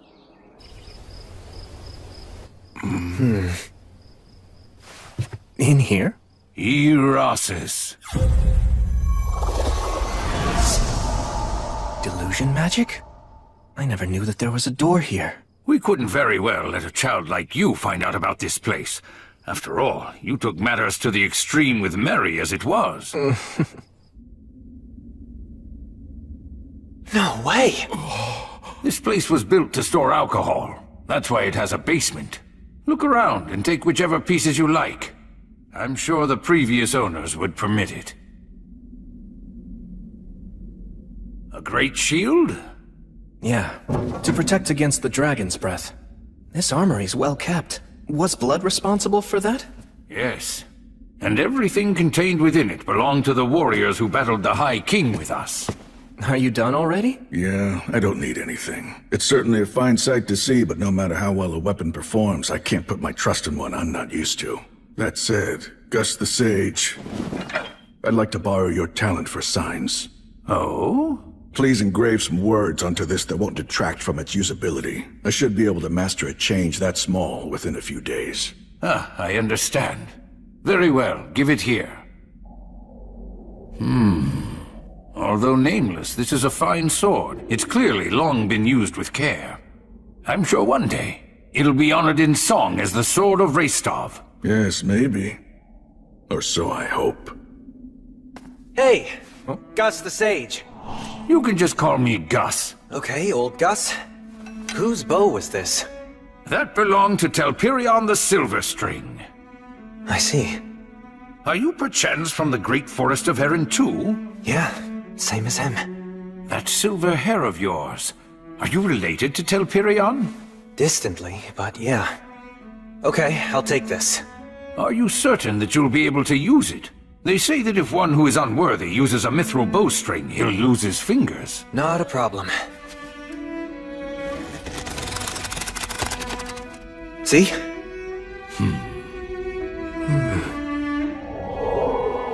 What about these? That is the full armor set of Bavor the Bladebreaker. It appears to be dwarf armor. Indeed. Bavor was actually a wandering dwarf warrior. He was a participant in our battle against the High King. Said it was revenge for the Iron Mountains. I see. Well, then I shall take this along with me. And I'll take this. It takes remarkable strength to swing that like you just did. Can you tell me about the person who used this before? That weapon belonged to Ewing the Fierce. He always wore a smile on his face.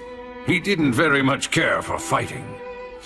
If the world had been at peace, perhaps he would have taken a different path and become a fine farmer. That's right. Ewing, Bavor, Telperion, all of them gave their lives in order to defeat the High King. All the weapons and armor pieces within this depot, every single one of them was so important to someone. And each has its own story to tell. Wherever their owners are now, I pray that they find guidance and repose. Hey. Huh? Once we return from taking care of the demons and the dragon, is it okay if I bring a troubadour girl I know back here? She's a halfling and she's a tad rambunctious. Oh, yes, of course. Do as you please. I'll tell her all the stories she wants. Okay, thanks. Is this girl by any chance? She's just a good friend.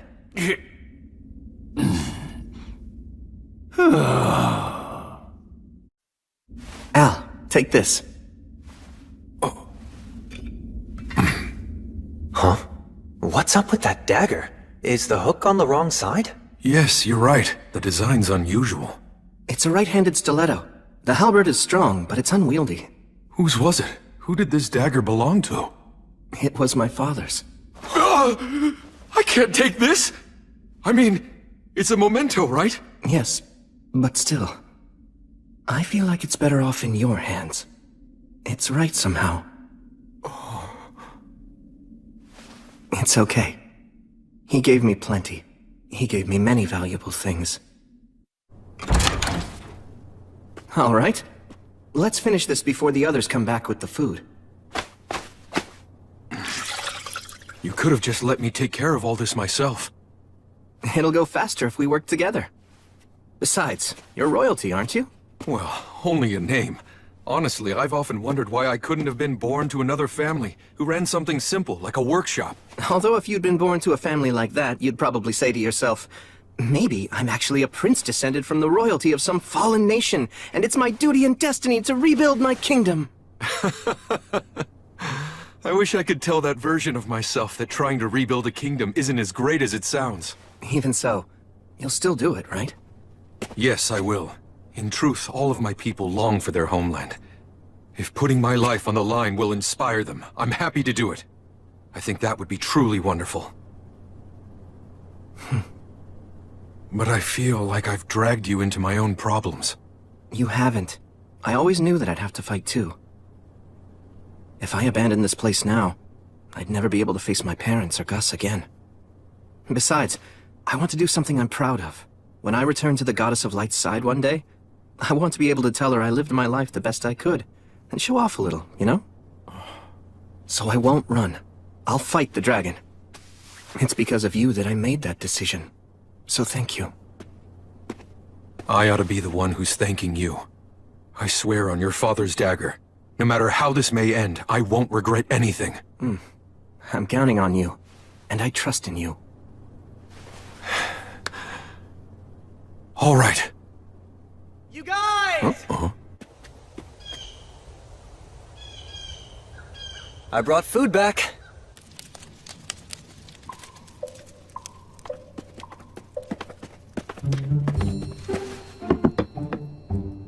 Hey, it's fine you didn't catch fish. Just a fluke, yeah.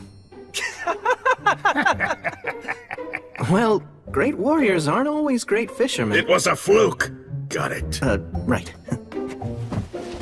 Actually, how'd you take down this deer? Oh, I concealed my presence and just kind of walked into it.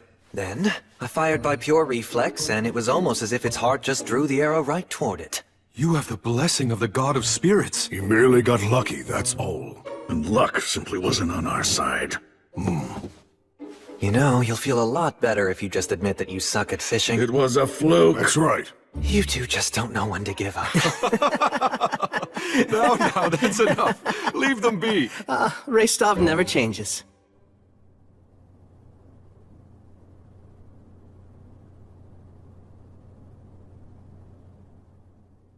Will, are you afraid of me?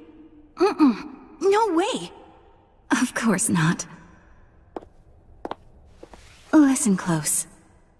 Humans have flesh that feels warm to the touch, and they breathe air in and out. You should get used to how humans look. I'm sure that one day you're going to make other friends, and they probably aren't going to look like the three of us do. It'll be fine, really. I'm not afraid of you at all, Mary. I won't be afraid of other people I meet either. I'm so glad. My mind's at ease now. Will, there very well may come a day when you'll feel regretful. Huh? Valor is the strength to destroy injustice, but at the same time, it is a curse. A curse? Because you know you're strong, there are times when you can't give up, even if it means your own death. I'm only teaching you to fight because it's something I want to do. I'll understand if you hate me for it. Hate you? There's no way! Blood, I can never hate you! That's so.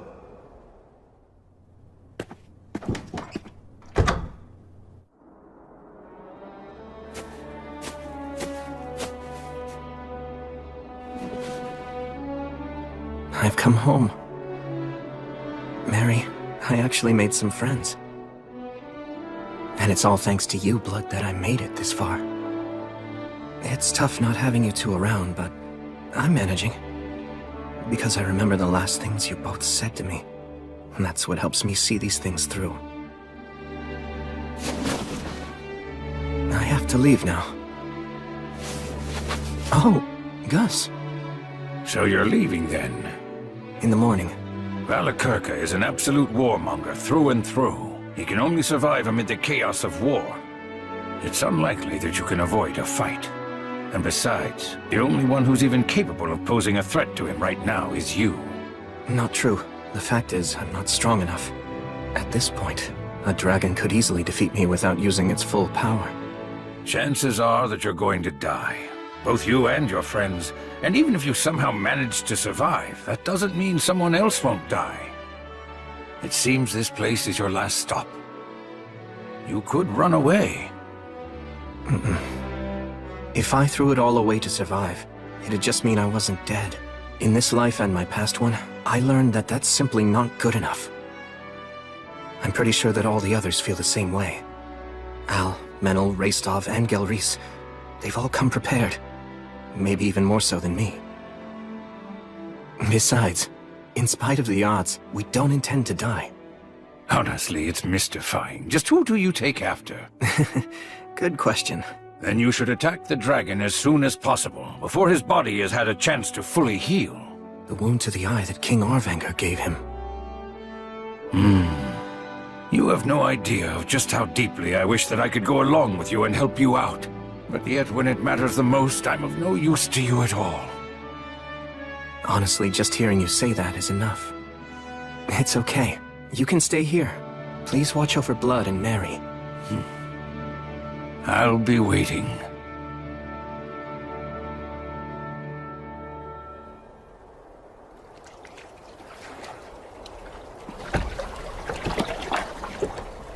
Let's go.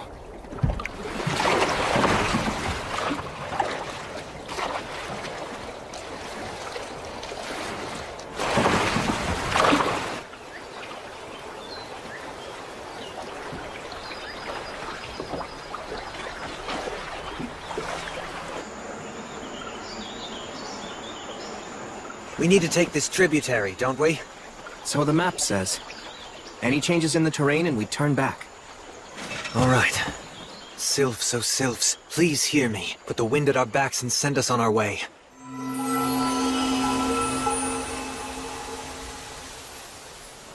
So tell me, any guesses as to what we'll find up ahead? I'm afraid I know nothing beyond the Great Collapse. Right, okay then. However, I do know that before the Great Collapse, there was an elven forest to the west of the Iron Country. It was called Lothdor. Hold on, Lothdor? As in Land of Flowers? You know the elven language.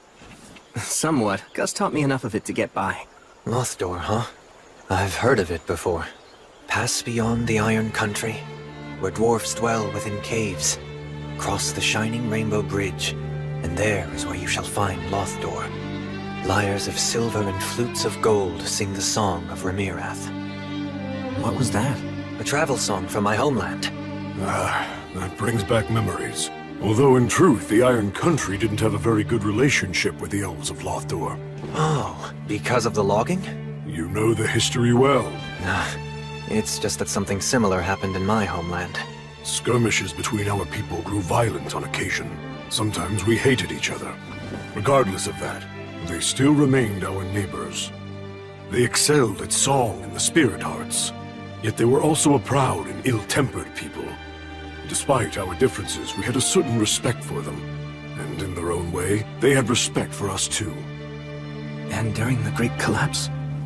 I only know they withdrew into the forest and kept resisting. They absolutely would not give up no matter what. Perhaps they managed to survive. Elves live long lives after all. And maybe...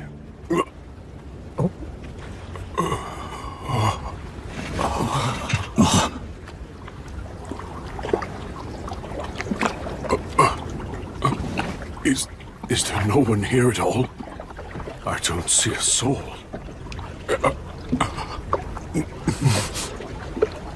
How regrettable. Looks like in 200 years, the flow of the river has changed. You know, this landscape looks rather familiar. Words of taboo. Yeah, if the elves really did sequester themselves in the forest, then there wouldn't be anything that anyone could do to discover them. So demons cursed the forest with rot. We must destroy them. You said it. We can't let them live. But first... Yeah.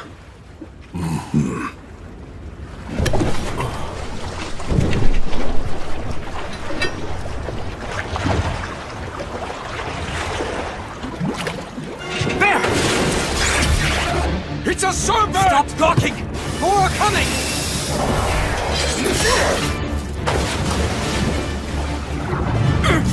Metal, full speed! Yeah, I know! Sylphs, oh Sylphs, please hear me! Put the wind at our backs and send us on our way! Damn it! The response is too slow! Keep up the incantation! Raystov and Gelreese, take the port side! Al, you back up Metal! We're in a real pinch here. It's risky, but...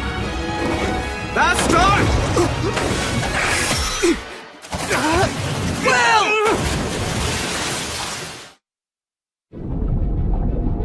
I can't see a thing. In which case...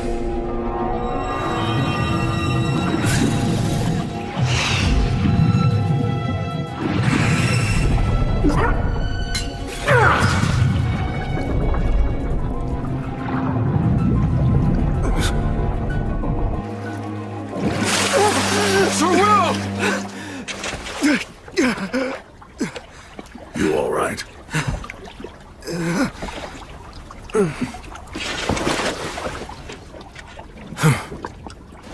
Now, Bastare!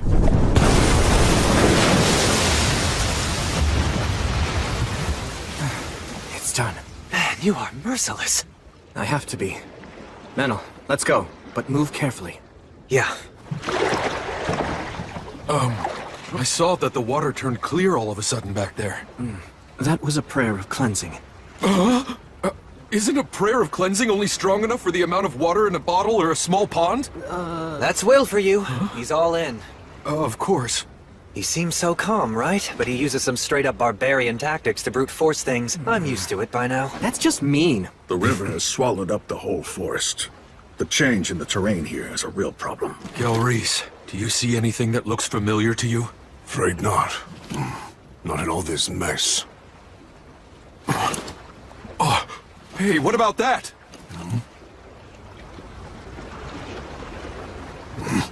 Going by that style of architecture, it's definitely elven workmanship. Where are we on the map now? I'd say right about here. If that's the case, we need to go that way. Unfortunately, the Fae around here are weakened. I can't call on them. Although maybe if I could use my Lord of the Forest powers. No. We probably shouldn't try to clean this up anymore. If we do, we might catch the demon's attention. Well, then let's row.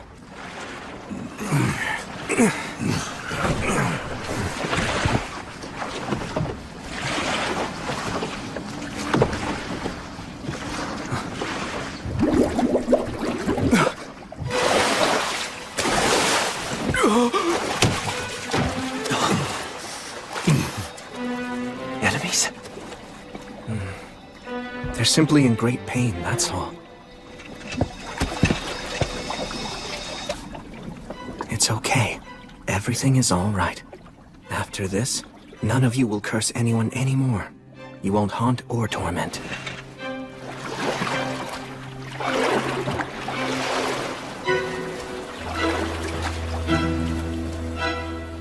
I'll take care of things from here on. All of you can rest now. Hear me, Gracefield, Goddess of Light. Grant them peace and guidance.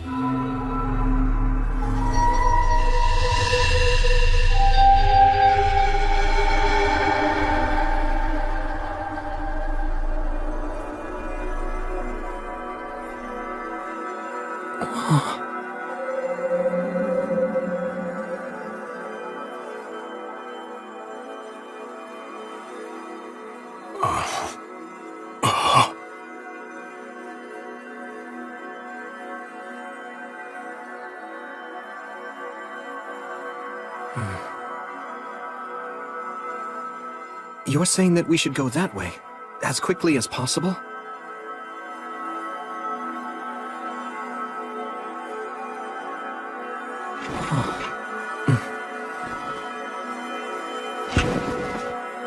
Then please, grant us the blessing of your light.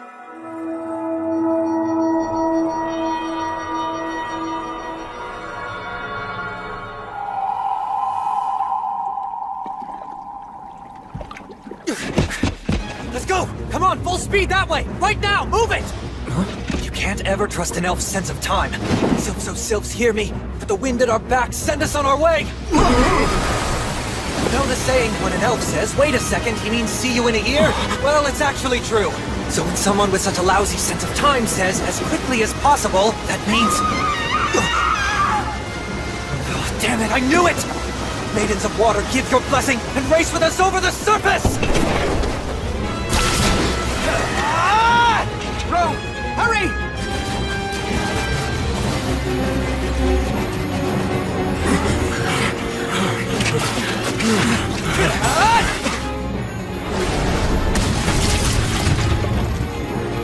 Menel! Is she okay? She's not dead!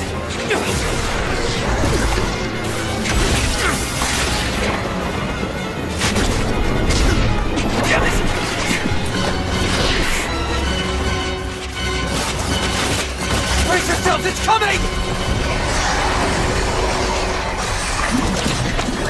A Hydra? Sagita Flamium! hurts it! Right! Al, Gelreese, and Raystov, stay in front! Menel, take her and swap with me! Right! I'll stay in the rear. From there, I'll burn its head. The rest of you, stay in front! Right! Got it! Ready to go!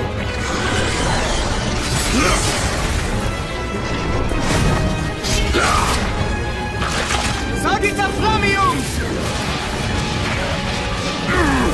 Go now, young master! It's over. Well, looks like I'm not needed here anymore. Fine, I don't want to waste my arrows.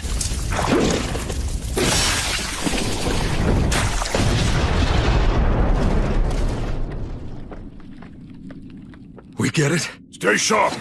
A Hydra's poison can't be neutralized by everyday means. It'd take a miracle. A monster like this can still do damage even after all its heads have been cut off. You don't want to suddenly find yourself hurt fighting its death throes. Will! Help her out. She's been bitten. Hang in there. I'll heal you right away. You can't. Hydra. Poison deadly. This is bad. The prayer of healing won't work if she refuses it. Just stop talking! No. Up north. My people's village. Enough, my brethren. Come on, let him help you. Just stop. Brethren? He's no ordinary priest. You can be saved, fellow forest dweller. So please, accept his miracle. Now pray!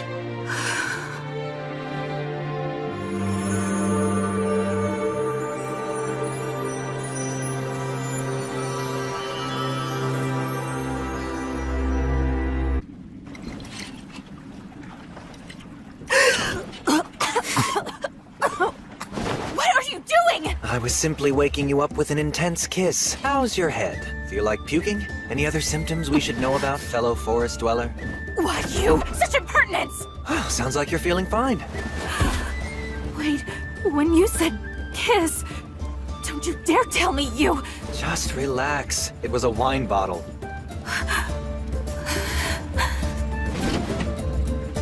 Erenra rumen komen tiarmo. Sorry for startling you. I wasn't taught a lot of manners. I am Meneldor of Isil. And I am called Dinalind of Remirath. I was named after the swift-winged eagle who appears beneath the silver moon. May our fateful meeting be singularly blessed.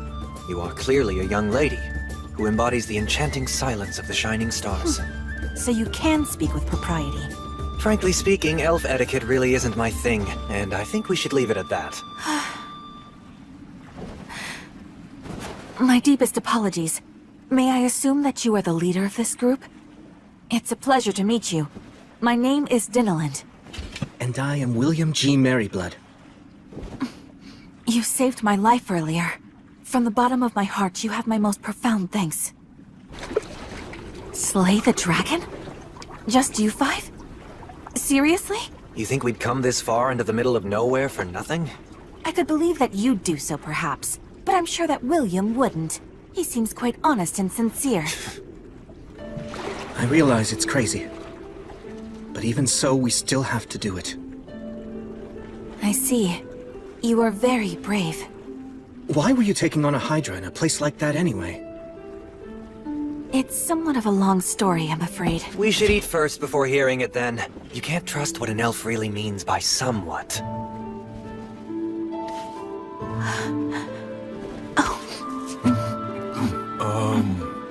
Is that okay? I just mean, I thought that elves didn't eat meat. Only some elves don't eat meat. The ones who don't have undergone a great deal of training to enhance their spirit qualities. This is delicious. You look like you haven't eaten in ages. Do you really not know what I was doing in that place? Don't you have even some small inkling? It's a proud elf's duty. They cannot abandon the weak. Isn't that right? Yes. They keep their numbers low that way. Even when there's not enough food, and not everyone can eat, elves would never dream of casting the sick or elderly aside.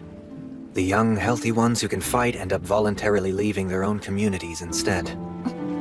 That's exactly right. To banish those who are weak would be unthinkable. You're truly an elf through and through. What's that mean? You're mocking me? It's a compliment. Good grief. Elves never change, I see. So, Dinalind, do you think you could please help guide us to your village? If you're able to show us the way to get to the mountains, we'll help you in any way we can. You can call me Dine.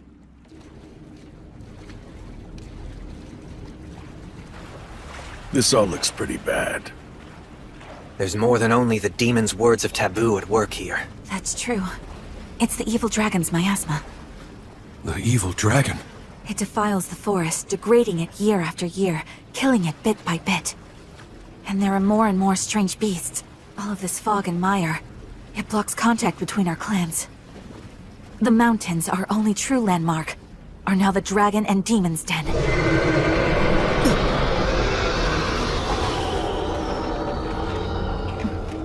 That sums it all up. But the dragon is supposed to be living in the mountains, right? How has the miasma come this far? Through underground tunnels, built by the dwarfs. By using the tunnels, the dragon's miasma pours into every corner of the forest. So then we're...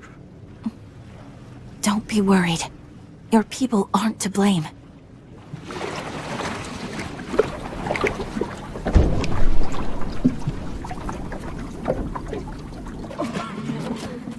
The powers of the Fae have weakened throughout this entire region. Because of that, the water, air, and food here have all been poisoned. Lothdor. The days when it was a beautiful land of flowers are long gone. So now, at best, it's the land of the half-dead. As a result, we never imagined heroes would come from the outside world to try to slay the dragon. Yet you came. Welcome to Lothdor. I warmly welcome you, you brave heroes. Please, allow me to heal those of you who are critically ill.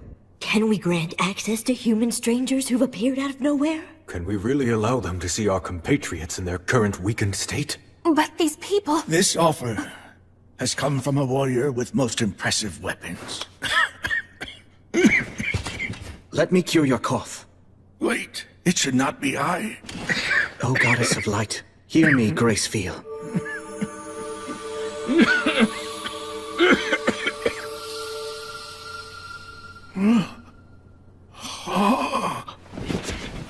My cough. It's gone. Oh. Gather all those with the most severe symptoms. If there's anyone too critical to move, then I'll go to them. Oh, but healing through blessings takes a great toll on one's vitality and on their ability to concentrate. If you heal so many... If it's just 100 or 2, it won't be a problem. I can heal them all.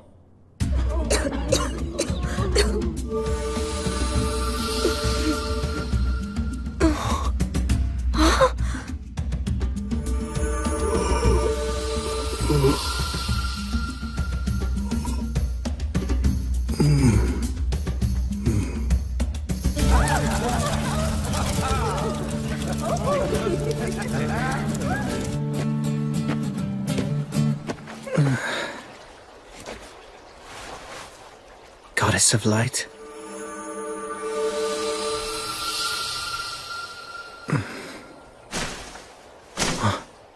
You're using a poison-neutralizing blessing to sober yourself up? How tasteless.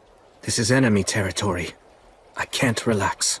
Is your journey going well so far? It is for now, at least. A little warning from Gracefiel, huh? I hope you're aware that Gracefiel truly does love you. Wouldn't you like me to love you as well? What do you say? Please spare me your jokes. Well, go on. What do you want? Only to deliver a warning. This will likely be the last chance for you to abandon your mission. If you continue, you'll die. Flee for now. Amass more strength.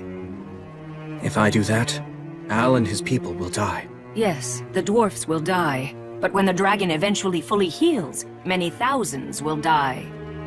Both humans and elves alike will fall. But although the evil dragon will inflict much damage, that harm will also bring more followers to you and your goddess, Gracefiel. Many brave and skilled warriors from all across the land will rise up in order to slay the dragon. Among them will surely be disciples of the virtuous gods, and you will lead them. Gracefield will have regained her power, and you'll earn her blessing. And after that, you'll be able to reach the evil dragon's throat with your blade. Of course, while I loathe to even suggest such a thing, it would be best to permit some sacrifices. It wouldn't be cowardly. It would be an act of bravery. I can't do that. Oh? Why? Are you really so desperate to save everyone? If you die now, tens of thousands of beings will die in the future. But if you flee, only several thousand will be sacrificed now. By staying, you will endanger 10 or even 100 times as many lives. And it might be quite a long time before another warrior comparable to you shows up. I understand what you're saying. So then? I know that the moment I accept your proposal, my promise and my faith will both be broken. I'm sure you know that, which is why you've made such a sound argument. You're hoping to break my spirit, and in doing so, bring me over to your side. Am I wrong? I'm simply a weak person. I'll follow the easiest path, lose heart and quit. I know I'm only human, and just like all humans, I have a fickle heart. But the goddess taught me something important, that I can still start over. I've met family and friends that I cherish. I found things that I need to do, and things that I want to do. And that's why I'm going to see them through. Until the moment I meet my death, I'll continue to serve as her hand and her sword. I swear it on the light of Gracefield. Rats. Seems I've failed to persuade you yet again. You're correct, you know. I realize that your soul isn't very strong. If you give up, you'll lose heart and fall. That's all your soul is worth. But despite that, you've turned my expectations on their head. You took me on and managed to defeat me. It may sound absurd, but that is why I consider you a hero. Quite a paradox. I never set out with the intention of being a hero. You acknowledge your own weakness, make it your reason not to quit. And so, even death can't deter you from what you believe in. And that's precisely what heroes do. I'm going to say it yet another time. Come over to my side and become mine, Paladin. Serve as my right hand. Together, the two of us will slay the dragon. We'll take down all heroes everywhere, destroy all the gods, and conquer this entire world. The both of us, you and I. Respectfully, I must decline. Besides, I'm aware that you don't like to see heroes fall from grace. I won't be swayed by your invitation, Stagnate. I'll continue to be your enemy. Because I respect you. Still, what a shame. You're going to die. The dragon will rip you apart. Very well then, my foolish, clever enemy. Farewell. Come on, just let me go already. I can't. I told you that I can't let you go. I see it's true that the elves of Ysel have no principles. Like a let's keep it all a secret Remirath elf can talk. Oh, just a lover squabble. Wait a minute. What exactly did you just say? Listen, we have no time to waste on something like love affairs. I guess that is true. Not at a time like this. Even I have that much of a clue. But another time? Then I'd say sure. I mean, she is pretty. Look, so what if I drop a slick compliment or two whenever I see her? That's just good manners. I guess I just don't get it. You really are just Ectokaku Niragamose! Is that so? Well, I'd say that you're an Onomaknak. Excuse me? The Lord of the Forest here. That's right. I should be able to heal him at least some. Oh, right. With the new abilities you have. No, absolutely not! Okay, look. You know, Menel really can be trusted. I do put trust in what you two have to say. There's no telling just how many elves you saved last night, and for that I am grateful to you. Then why do you say no? Where the Lord of the Forest is, it's Demon Beast territory. To put it plainly, it isn't our land. Okay, then... What, we should just depend on you? You think we have the right to ask you to get involved in yet another battle when you're about to enter a different one? We should beg you to help us because we can't handle it by ourselves? And have you put off what you came here to do? No, I refuse to! I simply won't make such a shameless request of you! You see? That's an elf. Seems the elves truly haven't changed even a bit. So what do you think we should do? Do whatever you want to. All right then, let's get started. Do you even know where the Lord is? He's pretty weak, but I can sense him. Please, Gelreese, go round up Al and Raystov for us. And come armed. Right. Hold on a minute, what are you talking about? A demon beast extermination. But I just told you we aren't— But there's no reason to complain if we do it, right? And just so you know, a few magic beasts aren't anywhere near enough to defeat either me or him. All right, fine then! I'll go call for some of our best talents, and don't you dare leave on your own! The demon beasts who've taken over the Lord of the Forest's throne are insect types. The earwig's defensive abilities are especially troublesome. That must be one of them! This will make for good training. It's a purple moth! They attack from the sky! Right. Careful! That dust is poison! Understood. Okay, let's go.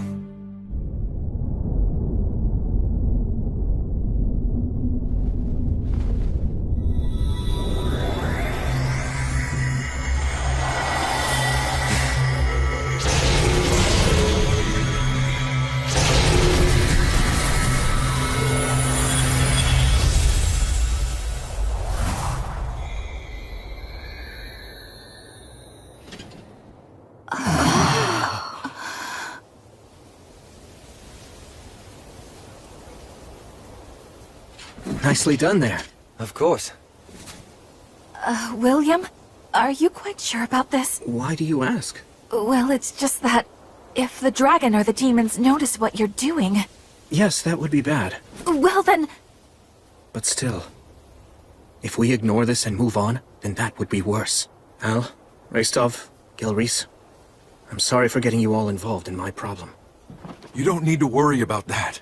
After all, the truth of the matter is, if it weren't for you, then we never would have been able to make it this far. The young master is absolutely right. Agreed. Nothing new there. I'm more worried about you. You're planning to charge straight in, right? Yes. What? Charge straight in? Could you please show me to the nearest underground tunnel entrance? One that leads to the Rust Mountains where the dragon is right now. If the enemy is going to find us, better sooner than later. I beg you, please. Very well then. I'll send someone back to inform the villagers. The rest of us will come along. We'll face the dragon with you. We can act as decoys or shields, at least. I'm sorry. You're just too weak. We can't afford to take anyone who'll slow us down. After everything that you've done for us, you'll simply march to your death? Yes. How humiliating. Very well. We shall do as you say. But Dinalin, we must go! Yeah, all of this is just too... Would you add another layer to our shame by refusing to acknowledge our weakness? No matter how hard we may fight, right now we're simply too sick and frail. We are weaklings. This way. Follow me. You should have let me handle that. I couldn't. It needed to come from me. The West Gate. Never in my life did I dream that I'd ever come here again. This is it. This is the entrance to the Iron Country. So you're really going to continue on then? Yes.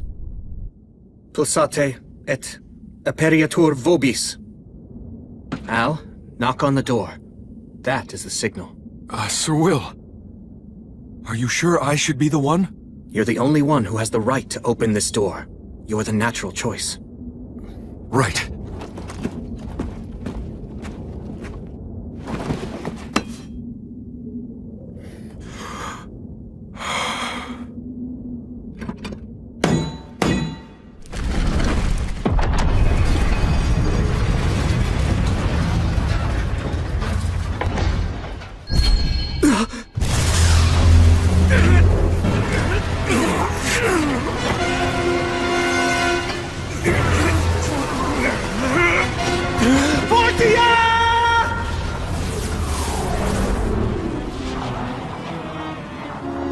It seems that they did notice us. Calamity Sickle. The evil dragon, Valakirka. Damn it.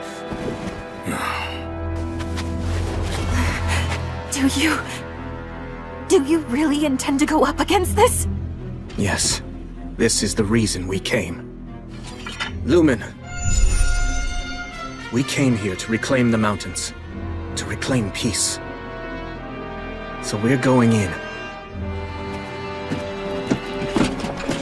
Wait! We won't forget our debt to you. We, the Elves of Lothdor, do hereby swear to our ancestral god Rheasilia. One day, we will return the favor that you've done for us. I shall pray for all of you, that the blessing of the virtuous gods and the spirits of courage will be with you as you go.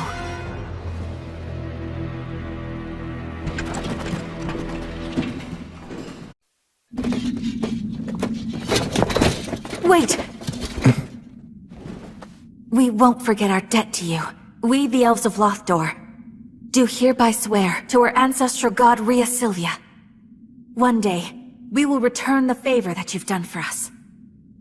I shall pray for all of you, that the blessing of the virtuous gods and the spirits of courage will be with you as you go.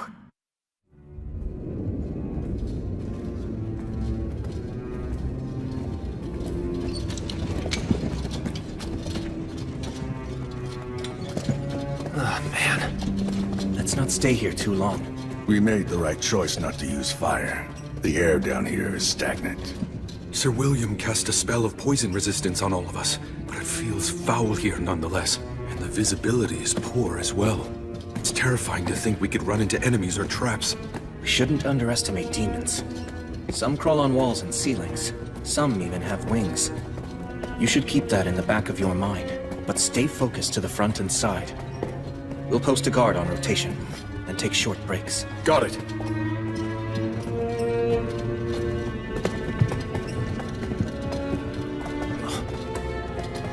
Hold it! A trap. I'll disarm it. Do you know where we are in these tunnels now? We should be close to approaching the Hall of Stone. The tunnels diverge drastically from that point. We're all good now. Come on. Okay. I'm surprised. Yeah. We haven't been attacked by demons, not even once. So, that means that we were wrong about the dragon and the demons? They aren't working together? We can't say that for certain yet. Maybe they're all assembled in the Hall of Stone up ahead. And they're just waiting there to ambush us. But if it turns out there's no ambush, it could mean that Al is right. Wait!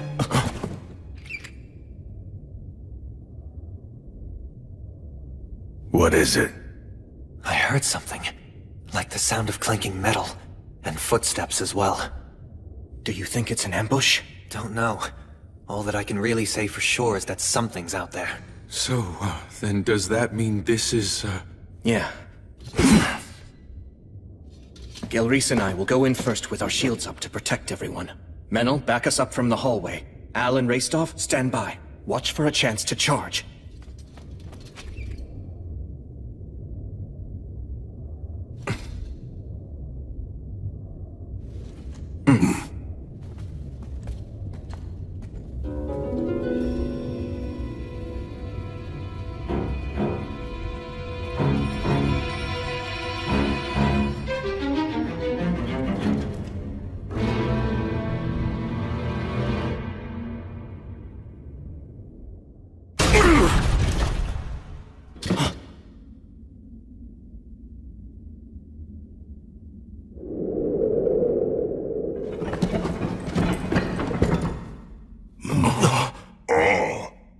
Dwarves, humans and an elf too.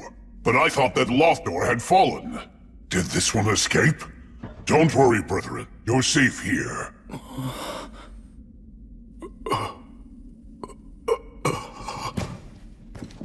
So, how goes the battle? You must have had quite a rough time. You're all here. Oh wait, I know you. You're Gelreese. I thought that you got out.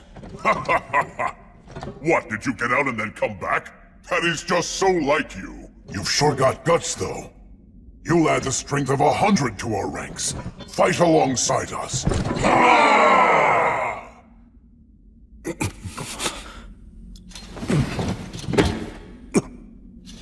Al, you... I think that I ought to be the one to tell them.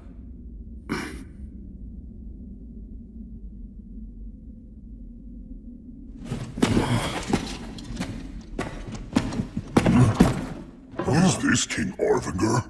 No, he's not the king. The king should still be in the throne room. My name is Vindolfer. I carry in me the blood of Orvanger, the last king of the Iron Country. The last? He's not the last. We're still here. The Iron Country has not yet fallen. This is a fine estacade. You have prepared well. I can tell that you've continued to repair and improve it. That's right. It is the pinnacle of our engineering. We will not allow the demons to enter here. I see. But still...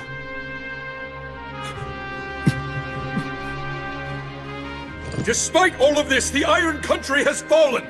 All of the warriors have died, and the great King Orvanger is dead! Lothdor tragically withered away, and the Iron Country is now the Rust Mountains. Demons and a dragon lurk here! No, that simply cannot be. The Iron Country. It cannot fall. You know it's true! Do not avert your eyes from the truth, brave dwarf warriors!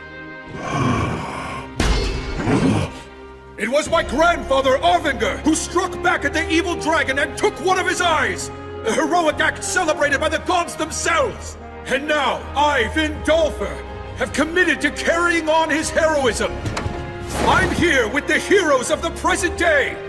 It's true that the Iron Country has fallen, but I pray that all who are lost may now sit at the side of our ancestral god Blaze, as well as that of Gracefield, goddess of light! So I hereby take an oath, on the names of all the virtuous gods and our ancestral spirits, that no matter what, I will restore the Iron Country's glory!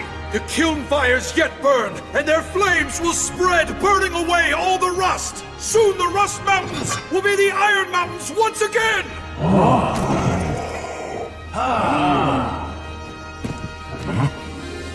And so, I beg of you, please rest now. You all have done more than enough.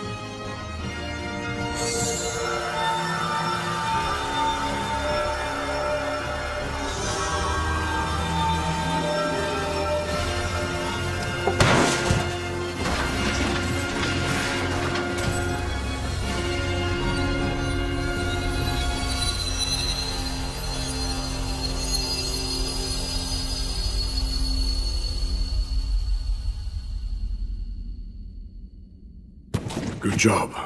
That was well said, young master. Now let's drive away the demons, and see to it you fulfill your vow. I'll make sure that I protect you even if it costs me my ancient life. I wouldn't exchange your life for anything. There's still so much that I need to learn from you. Such as about these mountains. And about how to fight. Who in their right mind makes pain-in-the-ass promises to rebuild an entire nation? Talk about dumb. Well, unlike the vows that you and Sir Will made, at least mine has an end in sight, so you know, yours is even dumber. But first we have to win, and then we have to survive. Yes. Sir Will, I'm sorry for the delay. Let's proceed. Your orders? You don't need to call me sir any longer. I can't very well make a king be my thane. But... No! You are still Sir Will! The peerless knight I admire. I respect you deeply. I see. Guess I can't stop you then. What you did back there was commendable. I'm sure that they all felt blessed as well. Right. But should I also feel somewhat grateful to the god of the undead, or shouldn't I? Well, just a little bit couldn't really hurt, I suppose. Yeah.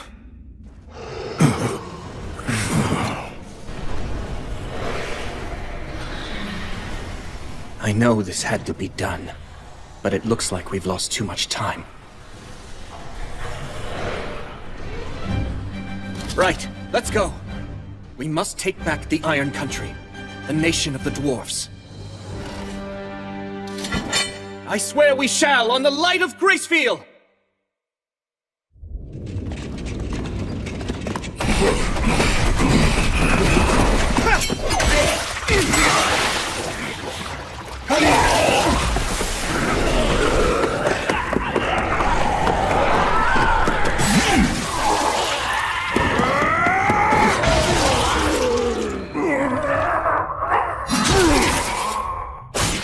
Now take a right at the next junction! Right! Well, glad to see none of our guys on the front line are holding back. Will, you good? Yeah. We're not getting much pressure from demons behind us. I can handle it myself! Covering our backs on your own, huh? I see you're as brilliant as ever. Nice job. I'm really not, though. After all, I'm not alone. We're nearing the Hall of Light. The dragon's likely in the great cavern beyond it. I imagine demons will be waiting to intercept us in the hall. It's the throne room where the great King Ovinger delivered his final speech to our people. We must reclaim it. Yes, and we shall! If you say so, sure. I'll back you up. Yeah, everything that was stolen should be taken back by its rightful owners.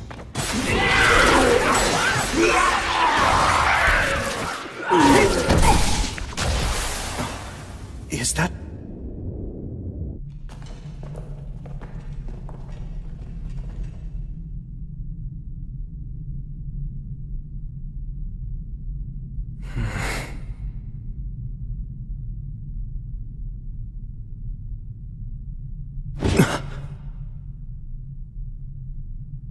I think that's... the General Scarabaeus.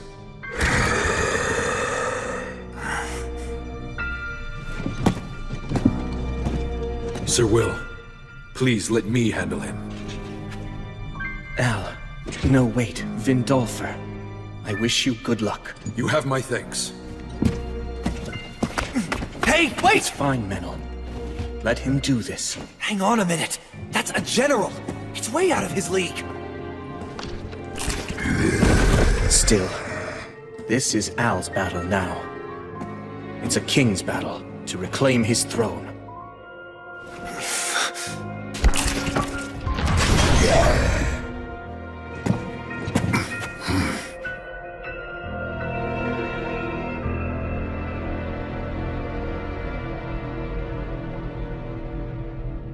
I don't like the look on its face. It is very strong. So you're just gonna let him die for some warrior's hang-up? You're not the only one who is his teacher, you know. Yes, but it's his choice. Even if we wanted to interfere, I doubt we'd have the chance. I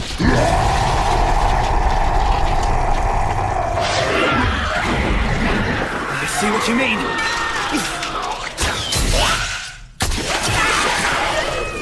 Hey, Al! If you can't handle it, just stay alive till we win! Don't die, okay? Right! Thank you for your kind offer, Sir Menel. But still, I'll win. I will defeat him! I swear on her light, and on his flames, that this denizen of the mountains will defeat you! Malakar Kazdo! Kazdo Emira!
to use words that erase magic, but...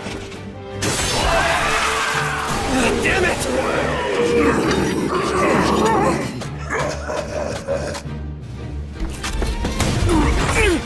Ow! It's all right, because... I will not lose this on my solemn vow and on the hopes of all of my brethren. I swear that I will take back our homeland!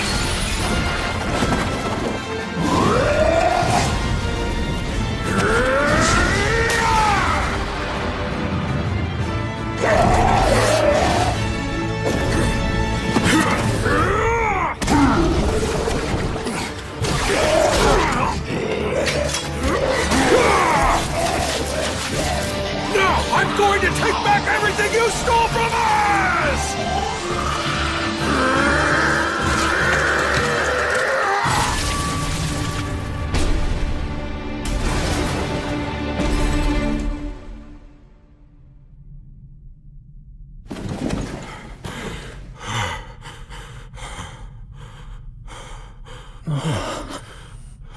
When they go into battle, it's like their souls are on fire. They have no fear of death. I've won! The enemy general... It's not over yet, Al! Keep it up a little longer! Of course!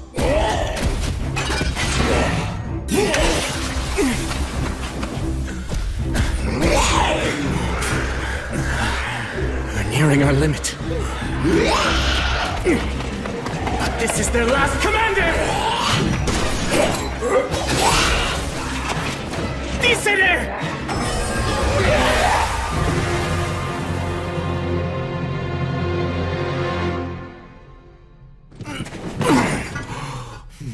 Now, Gilreese, you go stand guard first. Right. Let's heal you.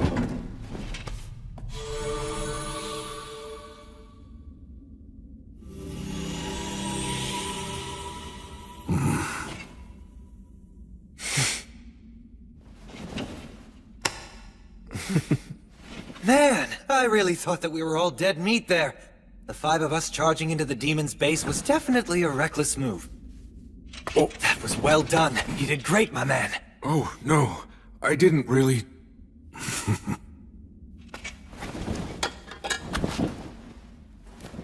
You did it. You took it all back. The mountains and the crown. Not quite. It's not done. I still haven't managed to take everything back yet, after all. Yeah, guess you're right. Although, as soon as I manage to finish things here, I would like you to be the one to put that crown on my head. Huh? Hold on, isn't that something that only high-ranking clergymen can do? You mean like you? Oh. Let's go. Wait. Look at that. Scarabeus' body is gone! But his head is still right there. Demons are supposed to turn to dust when they die. But even after he was beheaded... Let's track him down! He's heading straight toward the Great Cavern. To get help from the dragon. He could just be wandering around blindly, his body moving reflexively. The miasma is getting thicker and thicker. Be careful, everyone.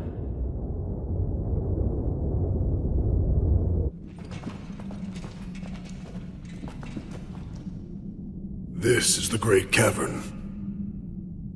Look around, find him.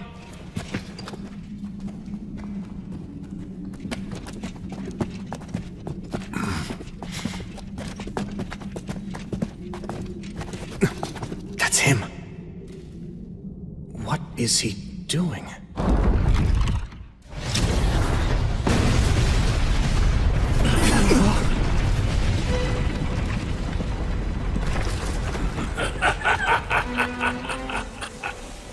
What a pathetic little weakling!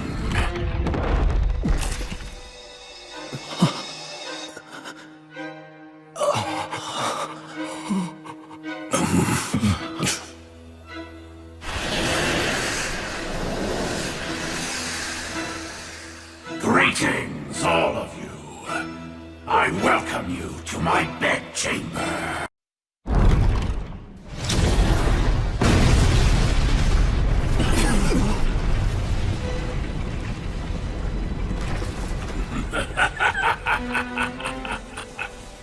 What a pathetic little weakling.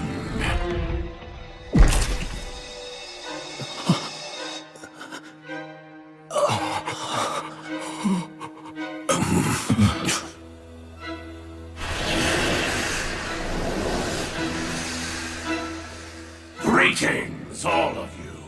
I welcome you to my bedchamber.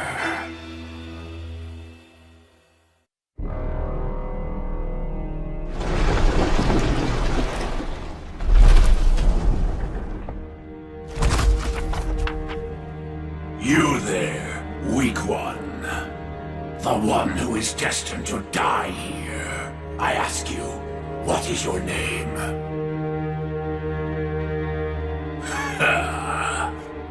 What's the matter?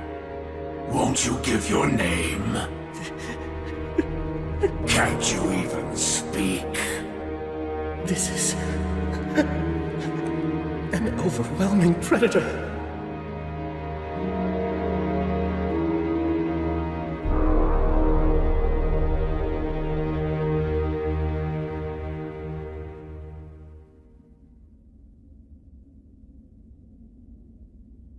You may try to deny unpleasant feelings such as fear and anxiety, but doing so won't make them go away. If you wish to be confident, pride is not what you need, just as false bravado is not what you need to be courageous. The actual truth is that everything begins with acceptance.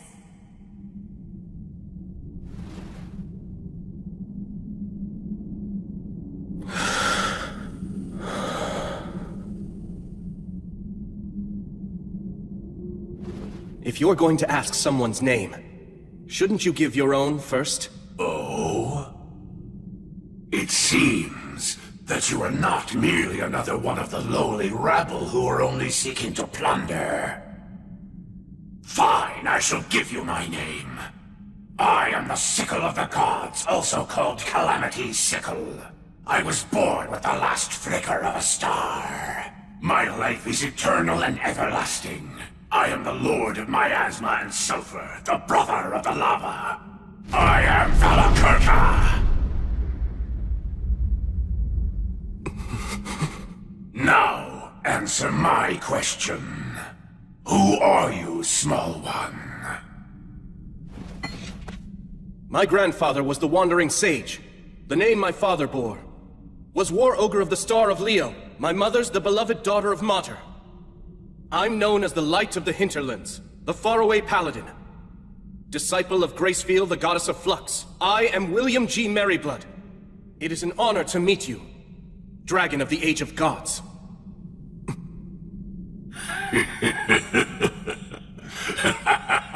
What serendipity!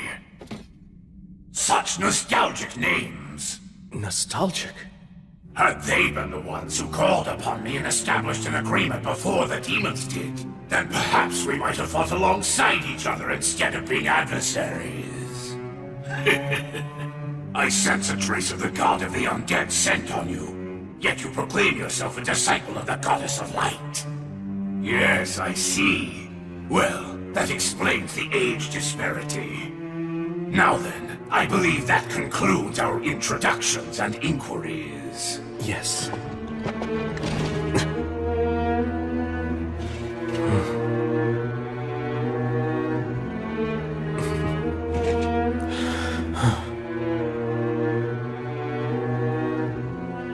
Faraway Paladin. Do you wish to take me on as your servant? Why does that surprise you so?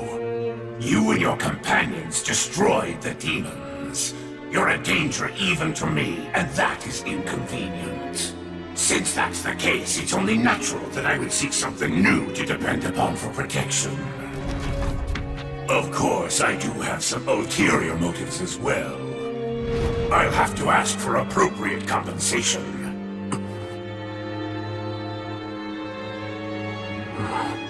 Have no fear. I have no wish to do battle against a brave warrior such as yourself. Yet, in a few decades, you'll kill me and destroy everything. You'll simply change your loyalties once again. That's how you always operate!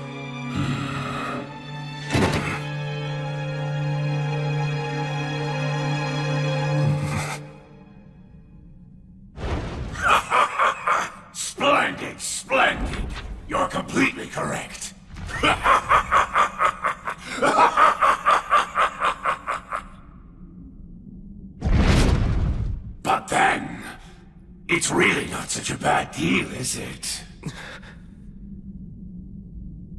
He's right. If I accept the deal, I won't have to fight a losing battle today. After all, what reason do you really have to fight me?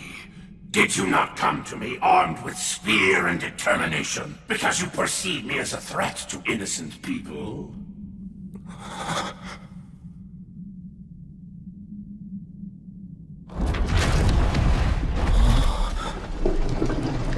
Look at me. Now I am no threat at all. I've bowed my head to you.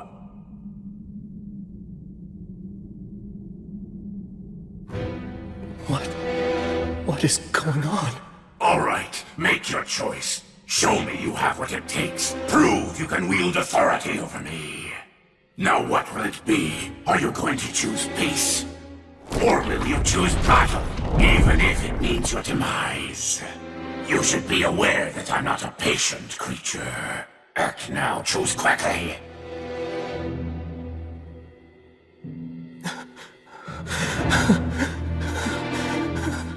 What is this?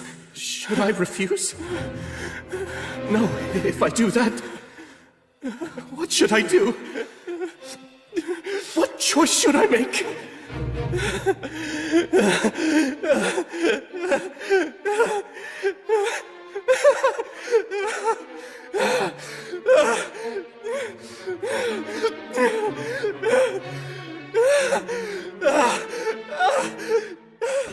Someone...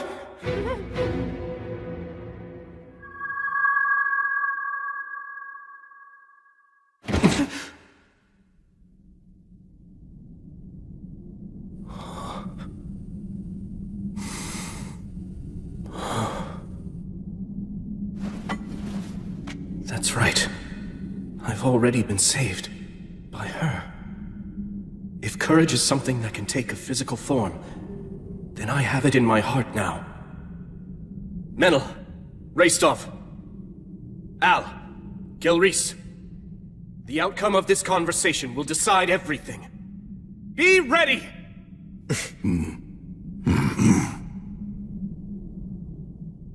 So then, have you decided? The time is upon you. You must choose, faraway paladin. Will it be peace or death? I won't choose. It's you who must decide, Valakirka. Oh? And just what is this choice? To mend your ways, or not?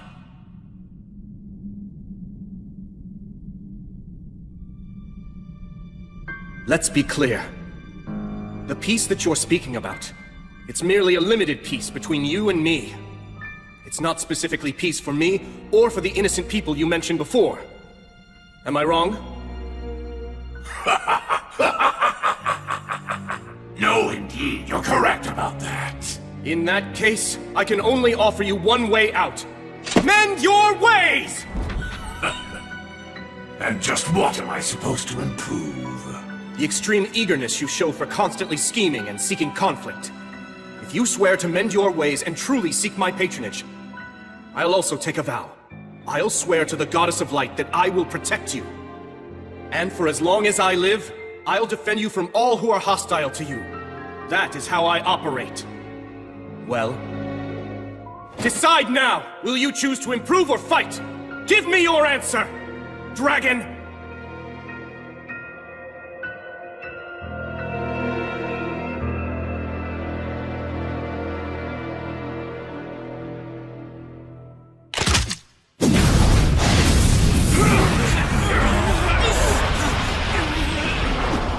Well done!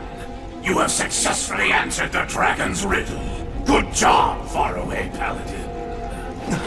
You are no reckless boy showing off his own strength for a lark. Nor are you cunning for the sake of protecting your own life. You walk the path that you consider to be righteous, and you do so with valor and wisdom. How marvelous!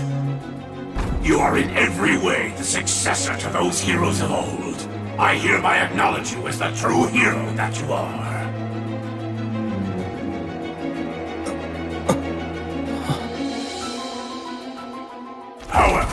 refuse to meet your conditions. I won't change my ways.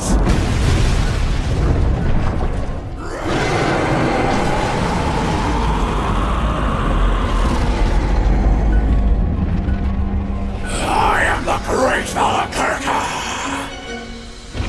I am the sickle of the gods, also called Calamity's sickle.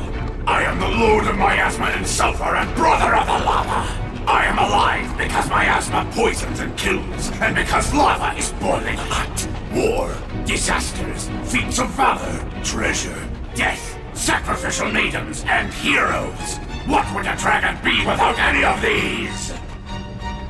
I am Valakirka. I'm the oldest and most powerful of dragons, feared even by the gods. I am Valakirka!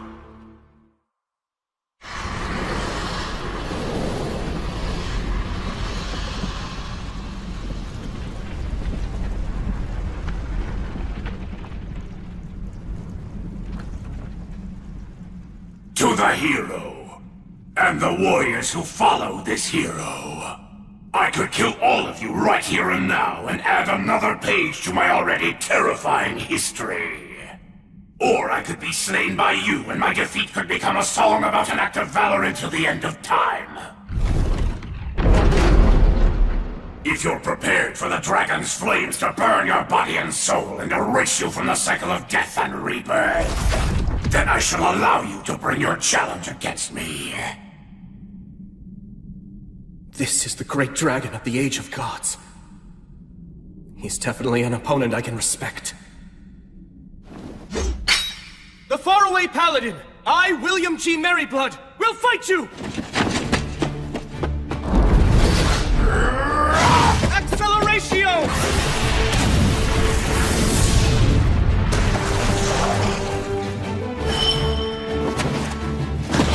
Lamina!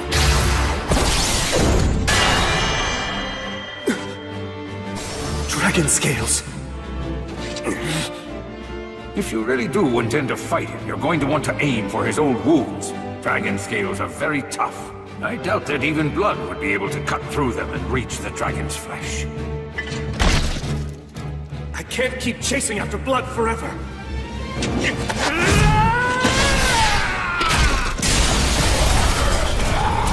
Acceleratio!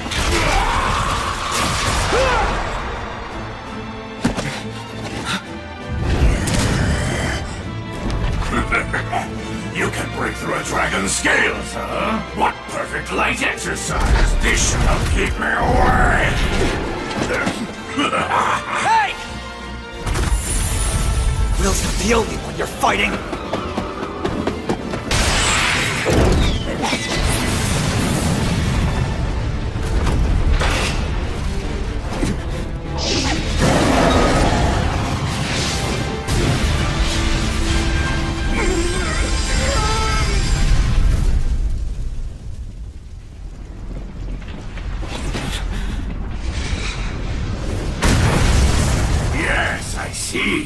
Very impressive teamwork!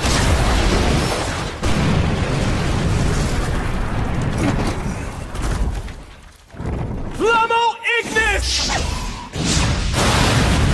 Sylphs, oh sylphs, you maidens of the wind!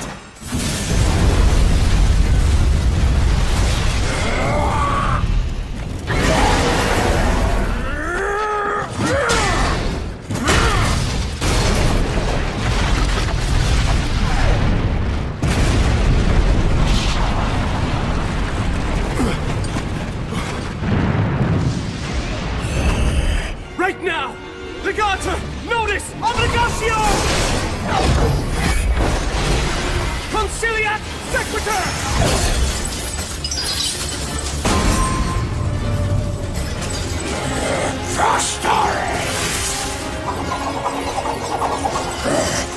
This is a triple cast, Gus's specialty. The trump card of trump cards that I burned into my eyes that day. Halidam Mors! Equo! Usat Fede! You'd use that in a real battle! Aperum tavernas! Regum centures! Damnatio memoriae!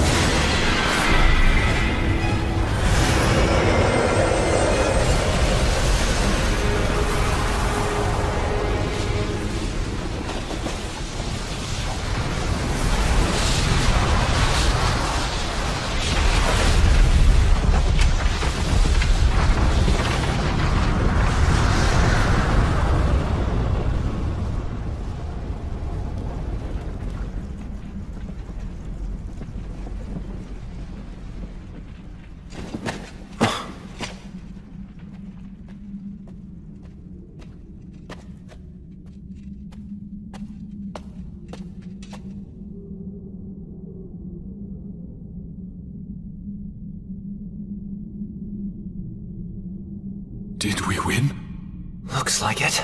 The moment of victory is surprisingly disappointing. Huh? Hey, Will?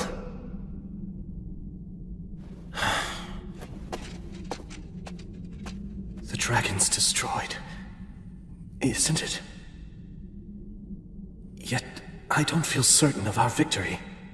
Not everything is resolved by a battle to the death. Sometimes you win by pure chance. And yet...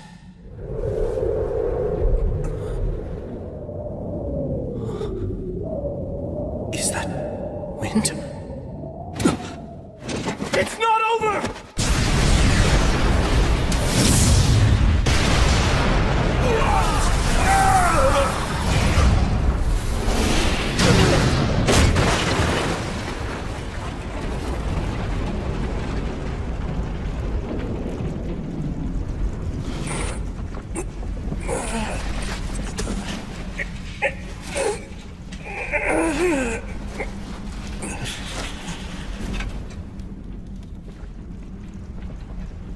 He changed. Precisely.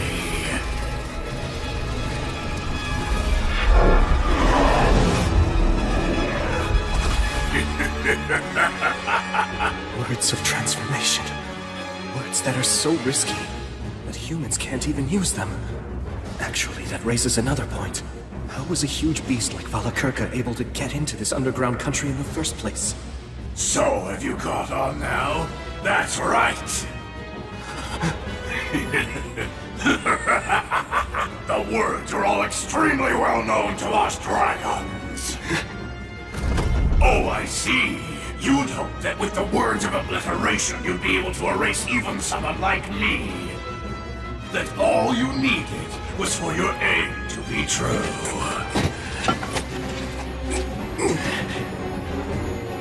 He even knows how to counter the ultimate destructive magic. No, the result would likely be the same no matter what magic I chose. This dragon has fought every kind of word on every kind of battlefield, and he's been able to defeat every last one of them. Of course he has.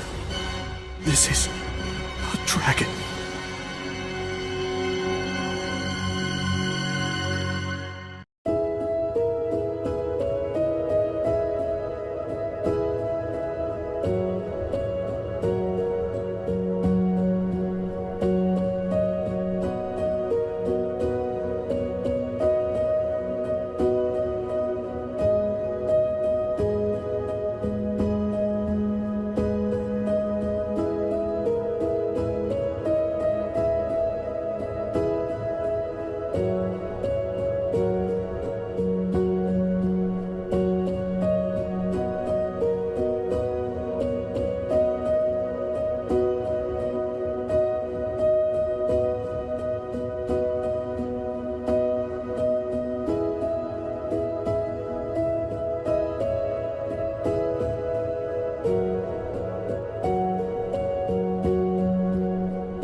This dragon has fought every kind of word on every kind of battlefield, and he's been able to defeat every last one of them. Of course he has.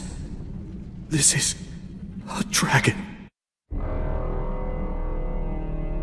Well now, faraway paladin. You fought bravely, and for that I commend you. Out of respect for the spirited fight that you've managed to put up thus far, I have an offer. Do you have any interest in serving me? I see that you're wise to my intentions, but I'm prepared to give you a justification.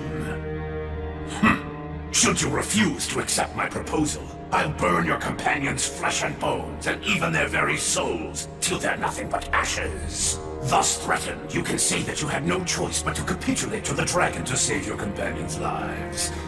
Well, it serves as a good excuse, doesn't it? I have seen many humans with that very same look in their eyes. Even if I were to threaten to burn you to ashes, I know that you won't bend or falter.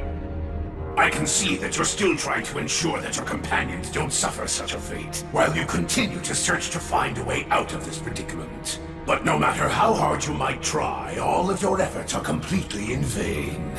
Am I wrong? Although, there actually is one single way for you to avoid giving it to me. You need only kill yourself. You're loved by the goddess of flux, aren't you? So, all you have to do is simply cut off your own head. After all, the next world awaits you, right? And the next one after that as well. And the one after that, too. And even the one after that. You have an infinite number of chances, don't you? If you wish to prevent a tragedy for your friends, simply end your life. Like tossing a game board if you can't win. You can just tell yourself, not here, not now, next time. This isn't the right moment for me to fight. No way. I won't choose that. Very well, then. To be frank, if you don't place a higher value upon your own life than that, I don't want you in my service. All right, now choose. Will you side with me? Or will you fight me and in doing so, die? I can well imagine what would happen if I were to take your side. I simply cannot bow to you. Then your companions will die. We all came here prepared for that possibility. If any of us are lost, so long as just a single one of us survives to put a blade to your throat, that will be enough. But surely you see that you have no chance at all of winning this fight. Yes, I do. If I persist, use this blade, and strike you, thousands or millions of times, I'll win this battle. Am I wrong? Maybe you could, but only after thousands or millions of miracles come to pass. It doesn't matter how many thousands, millions, or even billions it takes. If I have a chance at winning, if there's even a possibility of keeping my promise, then I'll take it. So now, you'll see how stubborn I can be. Dragon Valakirka! Speak your peace, faraway paladin. I'll slay you. Right now! I'll strike you down long before you can! Fortis Vita! Acceleratio! Cadere Uranium!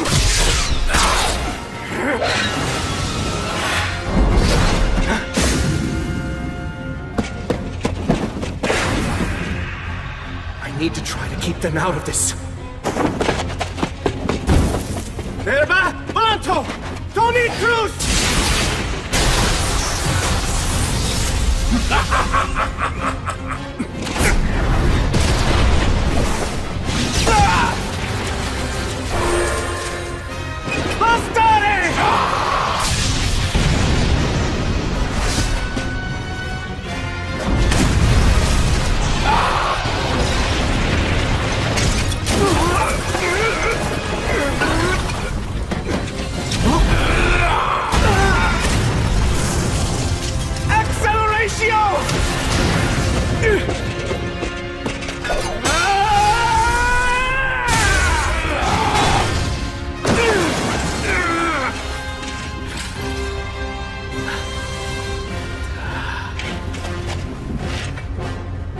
pale moon.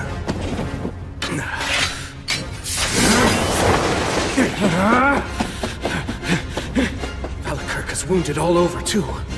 If I can just manage to stab him somewhere with Overeater and extract his life force.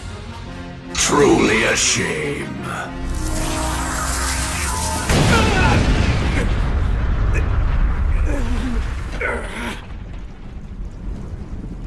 I am quite familiar with that particular demon blade. I know that it's indeed a legitimate threat to me. It's said to have been forged by the hand of a demon king in times gone by. It was created in order to confront and kill the High King, who was obsessed with swords. But despite its power, if one knows how it works, it can be defeated. Much like this.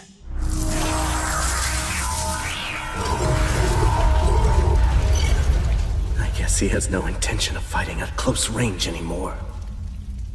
While I admit that this battle has been an entertaining experience, I have to confess that I never dreamed a mere human could make a fight as difficult as you've managed to make this one. Faraway Paladin, William G. Merryblood. My mana, it's already... And I commend you for being able to wound me as many times as you have. Were we merely taking this opportunity to test each other's skills, I might have been tempted to place a wreath of victory on your head for putting up such a tenacious fight against a dragon. Your strength genuinely rivals that of the heroes from the Age of the Gods. You are, without a doubt, a true man of power. A hero of the present age. However, this is no mere test of skill. It's a battle to the death. I won't make you suffer. At the very least, I'll allow you to die quickly! I swore an oath. I made a vow to the goddess!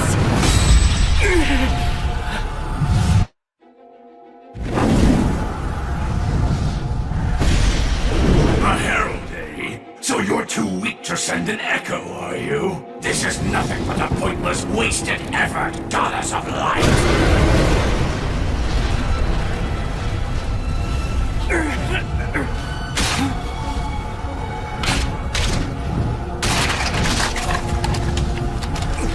Goddess! So you value your hero's life that much, do you? But be that as it may, the intervention of a mere herald from one single god isn't enough to change anything about the outcome.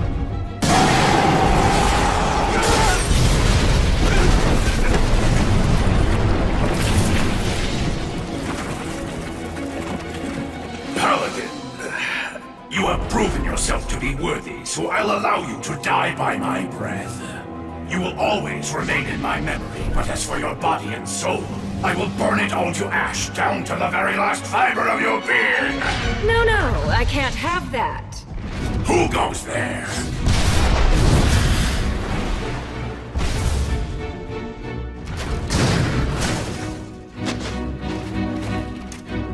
This hero is my prey. I've chosen him as my enemy. After having watched him fight, I'm absolutely certain about that. And I won't have him defeated by someone else right in front of me. The god of the undead here? Stagnate? Well now, evil dragon Valakirka.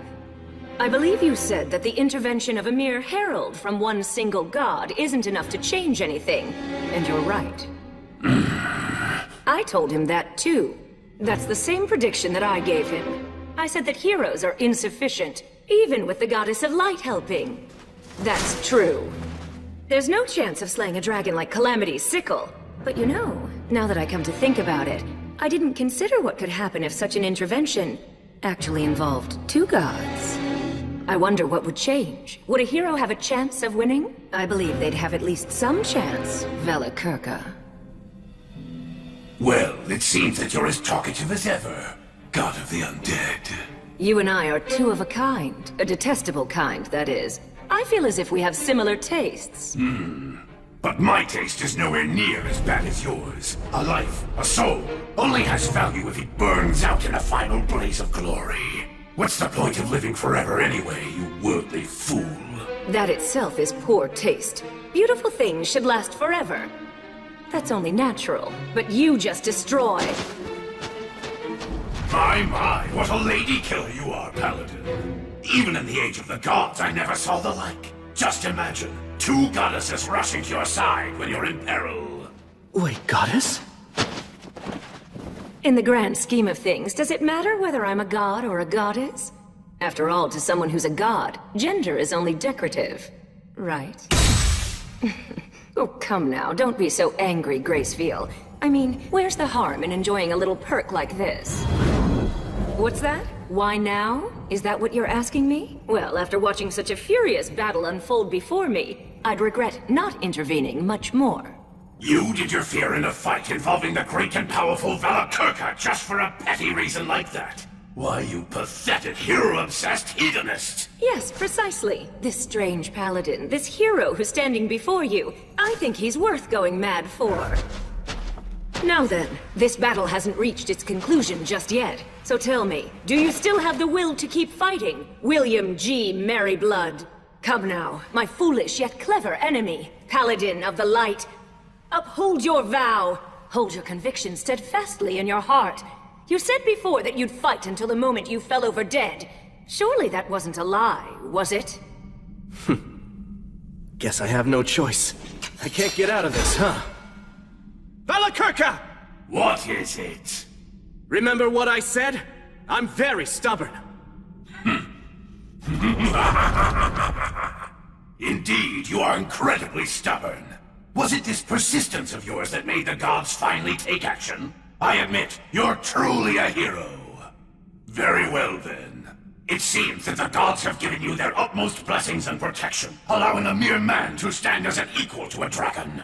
And burning even a hero who's lauded by the gods is what makes me a dragon! So now, you merciful goddesses who oversee the soul, lovely maidens who have lost the protection of war, what safeguards are you planning to give to this hero? That is, how will you kill me? I won't give him any. As I said before, this man is my enemy, and he's declared that he always will be. So I have no reason to grant him any kind of protection. Oh. But surely you haven't forgotten, have you, Valakirka? You do know where you are right now. That's right. This is the Iron Country. The mountains where the regretful souls of the Warriors of Flame reside. Now is the time to return. Your compatriots, your descendants, have come back. They've brought one who is undeniably a hero, so that he may defeat the demons, challenge the dragon, and take back the mountains that were once called home. A warrior shouldn't wander asleep merely observing such an event. So now, come and take up the sword of vengeance! Set the fierce flames of your courage ablaze once again. Your time has come, Dwarven warriors!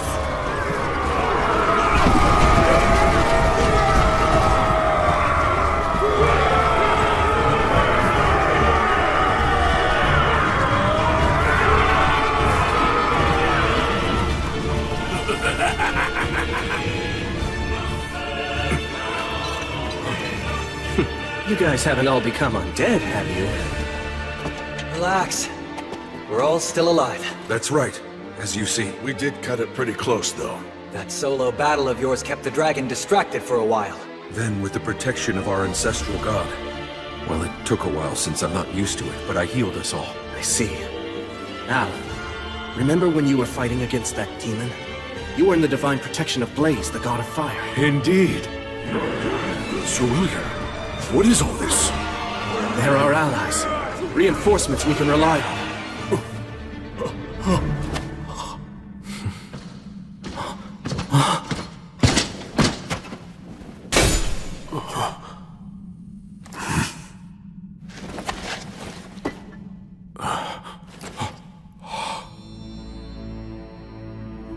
Your grandfather!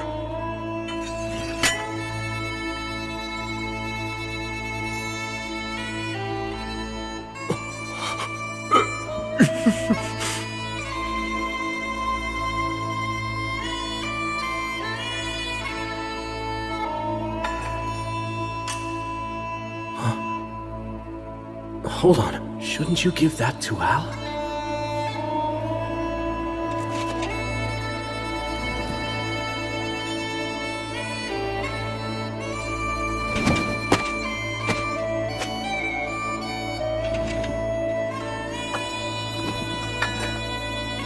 called on.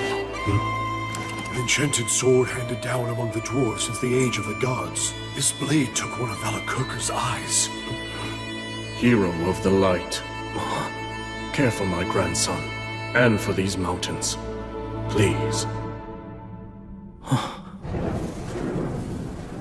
Grandfather! Valakirka's flames burn everything, even souls. No way. Not yet. It's not over yet.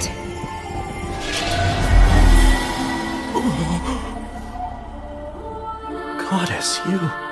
Hear me, all of you who cannot preserve your souls. You who've been burned by the dragon's breath and cannot return to the cycle of rebirth. You who were born into this world, lived well, and enjoyed life to the fullest. I bestow upon you this final blessing. If, even in death, even after your souls have perished, you still wish to pursue what is good and right, I shall guide you. Standing before you are the heroes of the present day. Gather within them!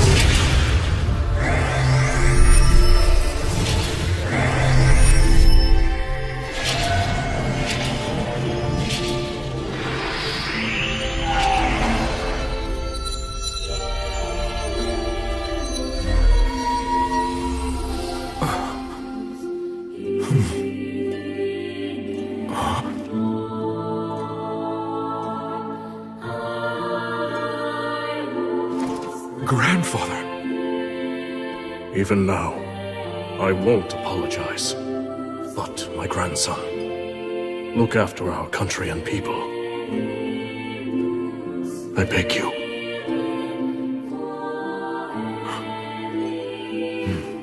I will. You can count on me.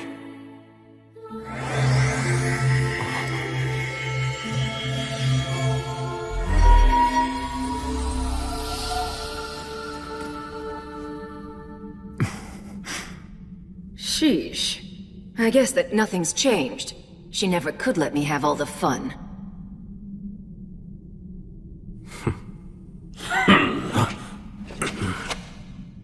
It seems that you're finally ready, faraway paladin. You weren't just being nice, were you? Certainly not. I merely like to let my wine age a little. Now that you've prepared and gathered all you need, you, the heroes, will come for me filled with hope, and I will crush you. And when I do, right when your faces contort in despair, that moment, that glorious second, is when I feel the greatest joy! Now come on, challenge me once more, faraway paladin! Which will it be? Will I kill all of you and add a new entry to my long history of terror? Or will you slay me instead and go on to be celebrated forevermore for achieving such a tremendous feat? The time has come. Let us finish this battle! Here goes. Yes, I order you once again. Go. Slay the dragon, and keep your promise to me, my knight. On my sword, and on the light, on the souls of the warriors that now dwell within my chest, the evil dragon will die! I will slay— Slay the dragon, and keep your promise to me, my knight.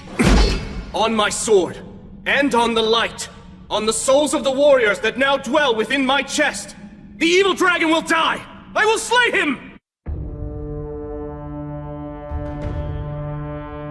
Burn, flames of courage! It's time for retribution! Evil ends now! Bellator! Bellator! Fortis! Fortuna! Anuva!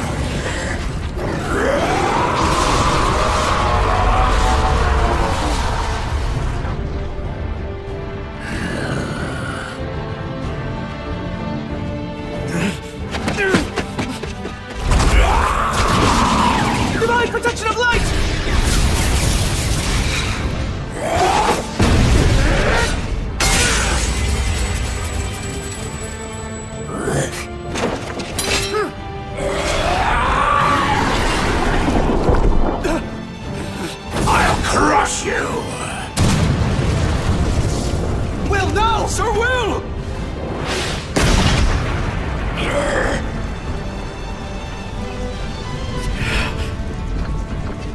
swear, Will.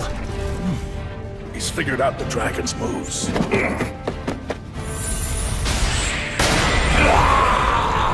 That comes with a bonus, Hydra Venom.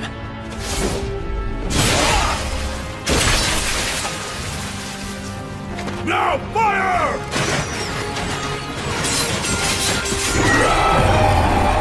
Charge in!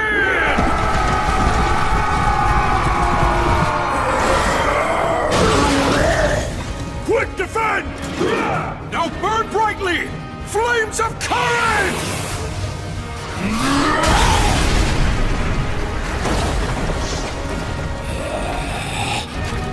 This is our homeland, and we're taking it back right now!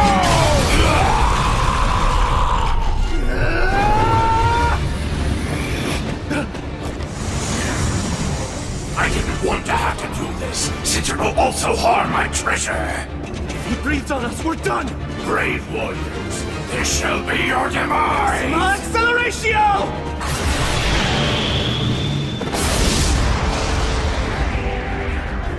Solus Ortus!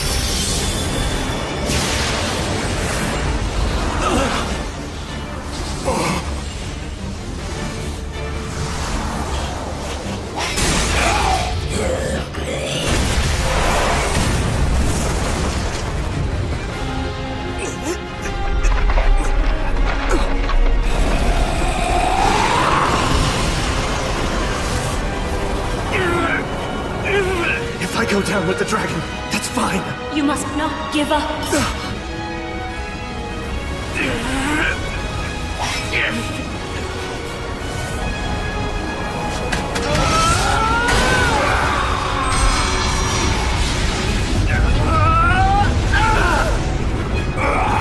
I swore an oath to the gods.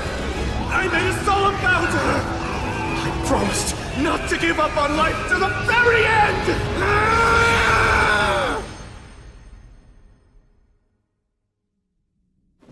Will! Hey, Will! Please, Sir Will!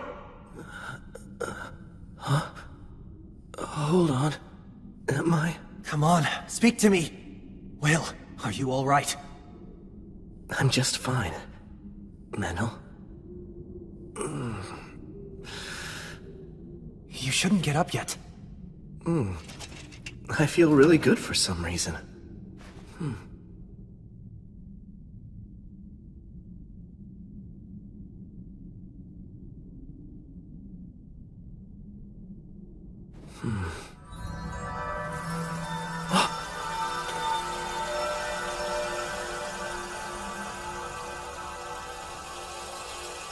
You guys saved us. Thank you all very much. We appreciate your help. Farewell to you, my comrades, my ancestors. The young master and I will take over everything from this point onward. I promise. I'll restore the Iron Country to its former glory.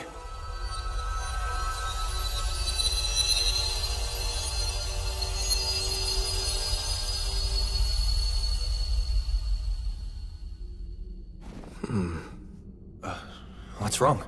My body. Something feels strange. Yeah, I'm sure it does. Do you know how many times that dragon turned you to charcoal? You need to rest, Will. Oh, no. I don't mean like that. What? Huh? What's this? You absorbed the dragon's life force through that demon blade.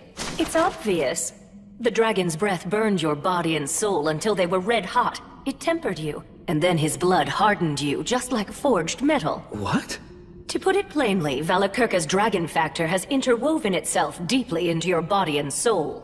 Ordinary blades will no longer be able to cut you, and weak words will feel as if they're nothing more than a light breeze on your skin.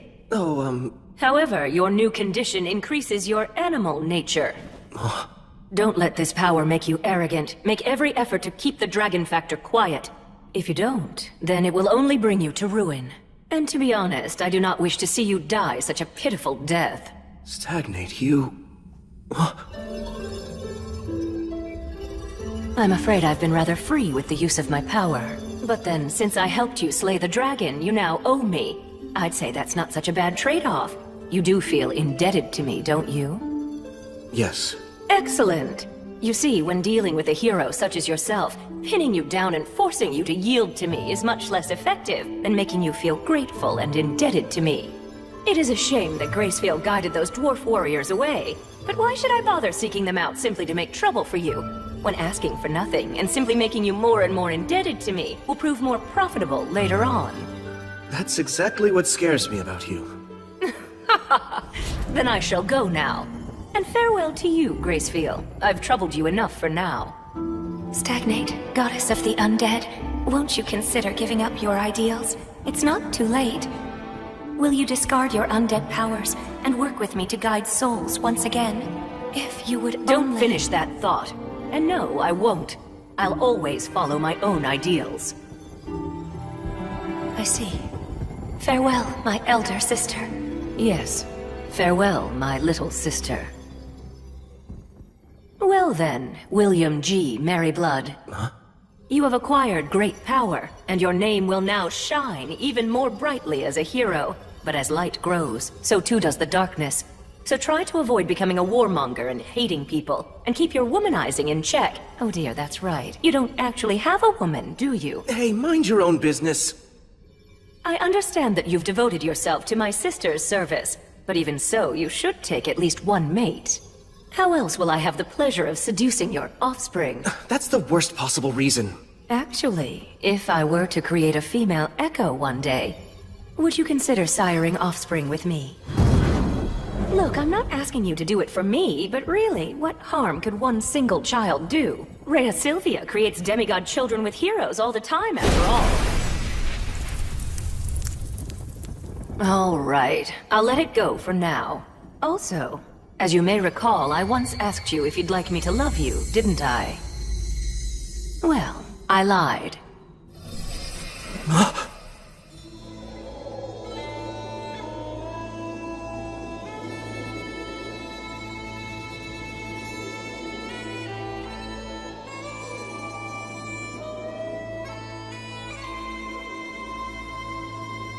Because the fact is, I already love you, William G. Merryblood.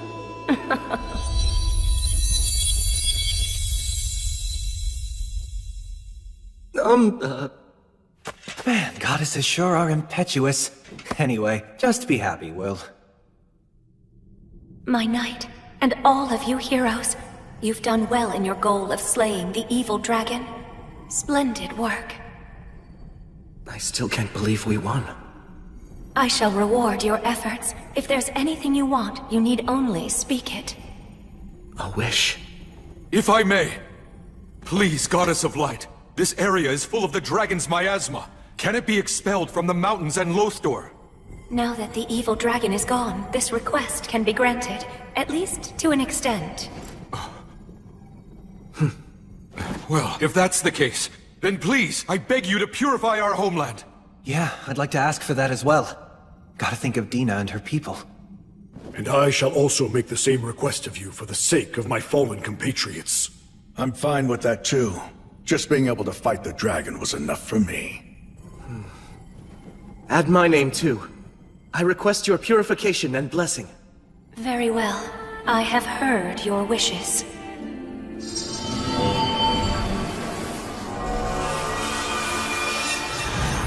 Sorrow for all those who've been lost. Blessings upon those about to be born. May there be peace, prosperity, and joy all across the land.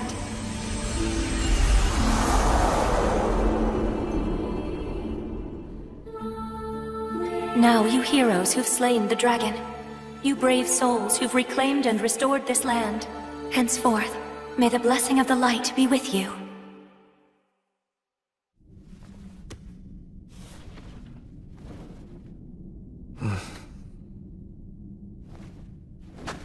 Let's clean up here and head home.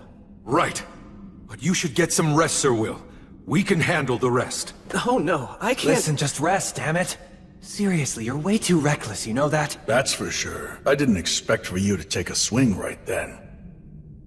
Though I will say it was a brilliant stroke. I don't think I'll ever forget that flash. It was as bright as sunlight. We must celebrate this win at home. Sounds good. We can invite the people of Lothdor and have them play music for us too. That sounds wonderful! We can have food and drink as well! You know, I bet that Tonio and Bee have the whole thing prepared already. We can celebrate all we want. Yeah, I'm really starting to look forward to this.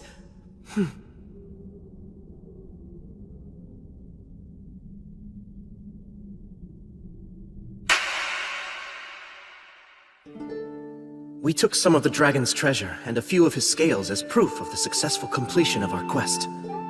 Shortly after, we headed out for town.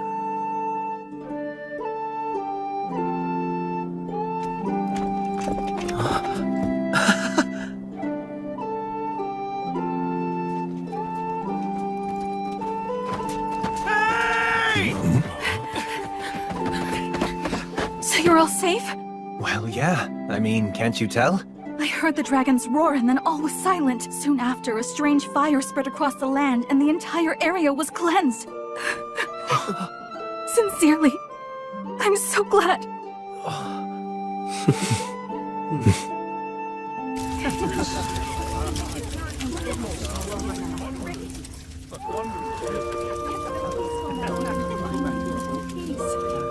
I thought there was a pretty good chance you wouldn't return. I'm not gonna die.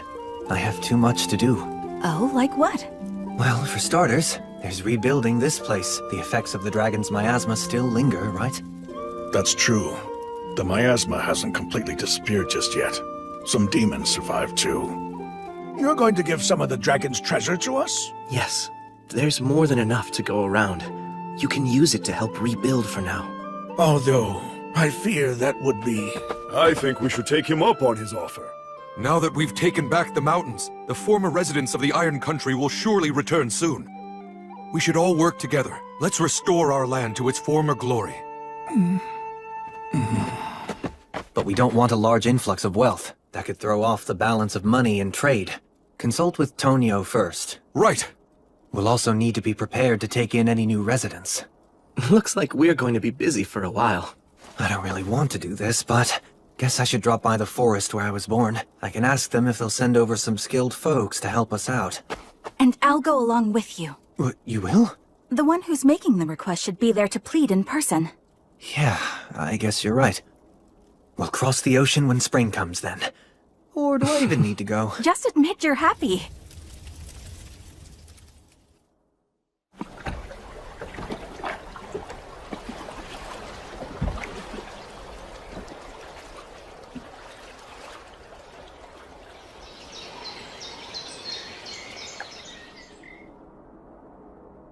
Hey, Gus! Hello, Wandering Sage! Oh, you're all here. You mean you didn't die? The flow of your mana seems quite odd. A dragon factor? You nailed it.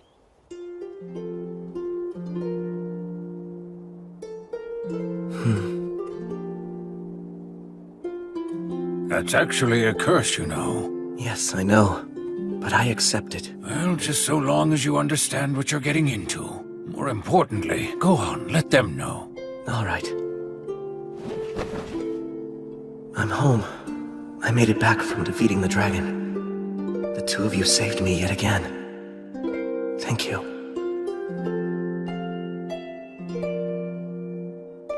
Allow me to return the weapon that you lent me. No need. Just keep it. I have no use for it. Oh, but, isn't it a memento of your beloved comrade? My, how kind. You're really quite sincere. It's precisely because it belonged to my comrade that I simply can't bring myself to let it rot away in storage. Well then, I gratefully accept it. I'm absolutely certain that there could be no greater honor for the weapon than to serve the new king of the dwarves. I'll return Kaldon. No, Sir Will. That sword should belong to you. No, I couldn't. It's been treasured by the dwarfs for generations. And they entrusted it to you. Fighting fierce battles is a hero's destiny. Please, just make good use of that sword. I'll take good care of it, on loan. And then one day, I'll return it to your homeland. Right. Although, what you said makes it sound like even more difficult enemies are going to be coming my way. Hello? Well, you know. Try to live strong. I'll help you out when I can. That's not reassuring, at all. Jeez.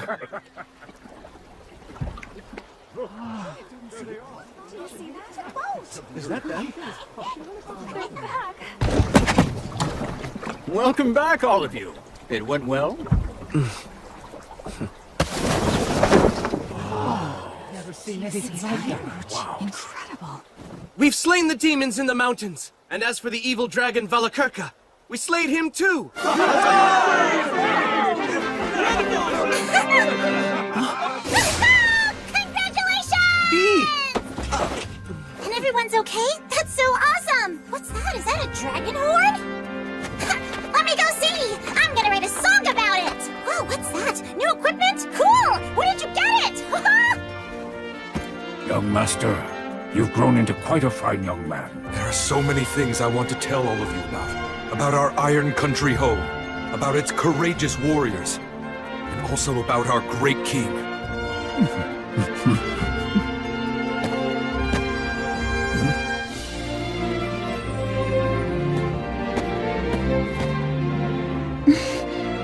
It's good to have you back.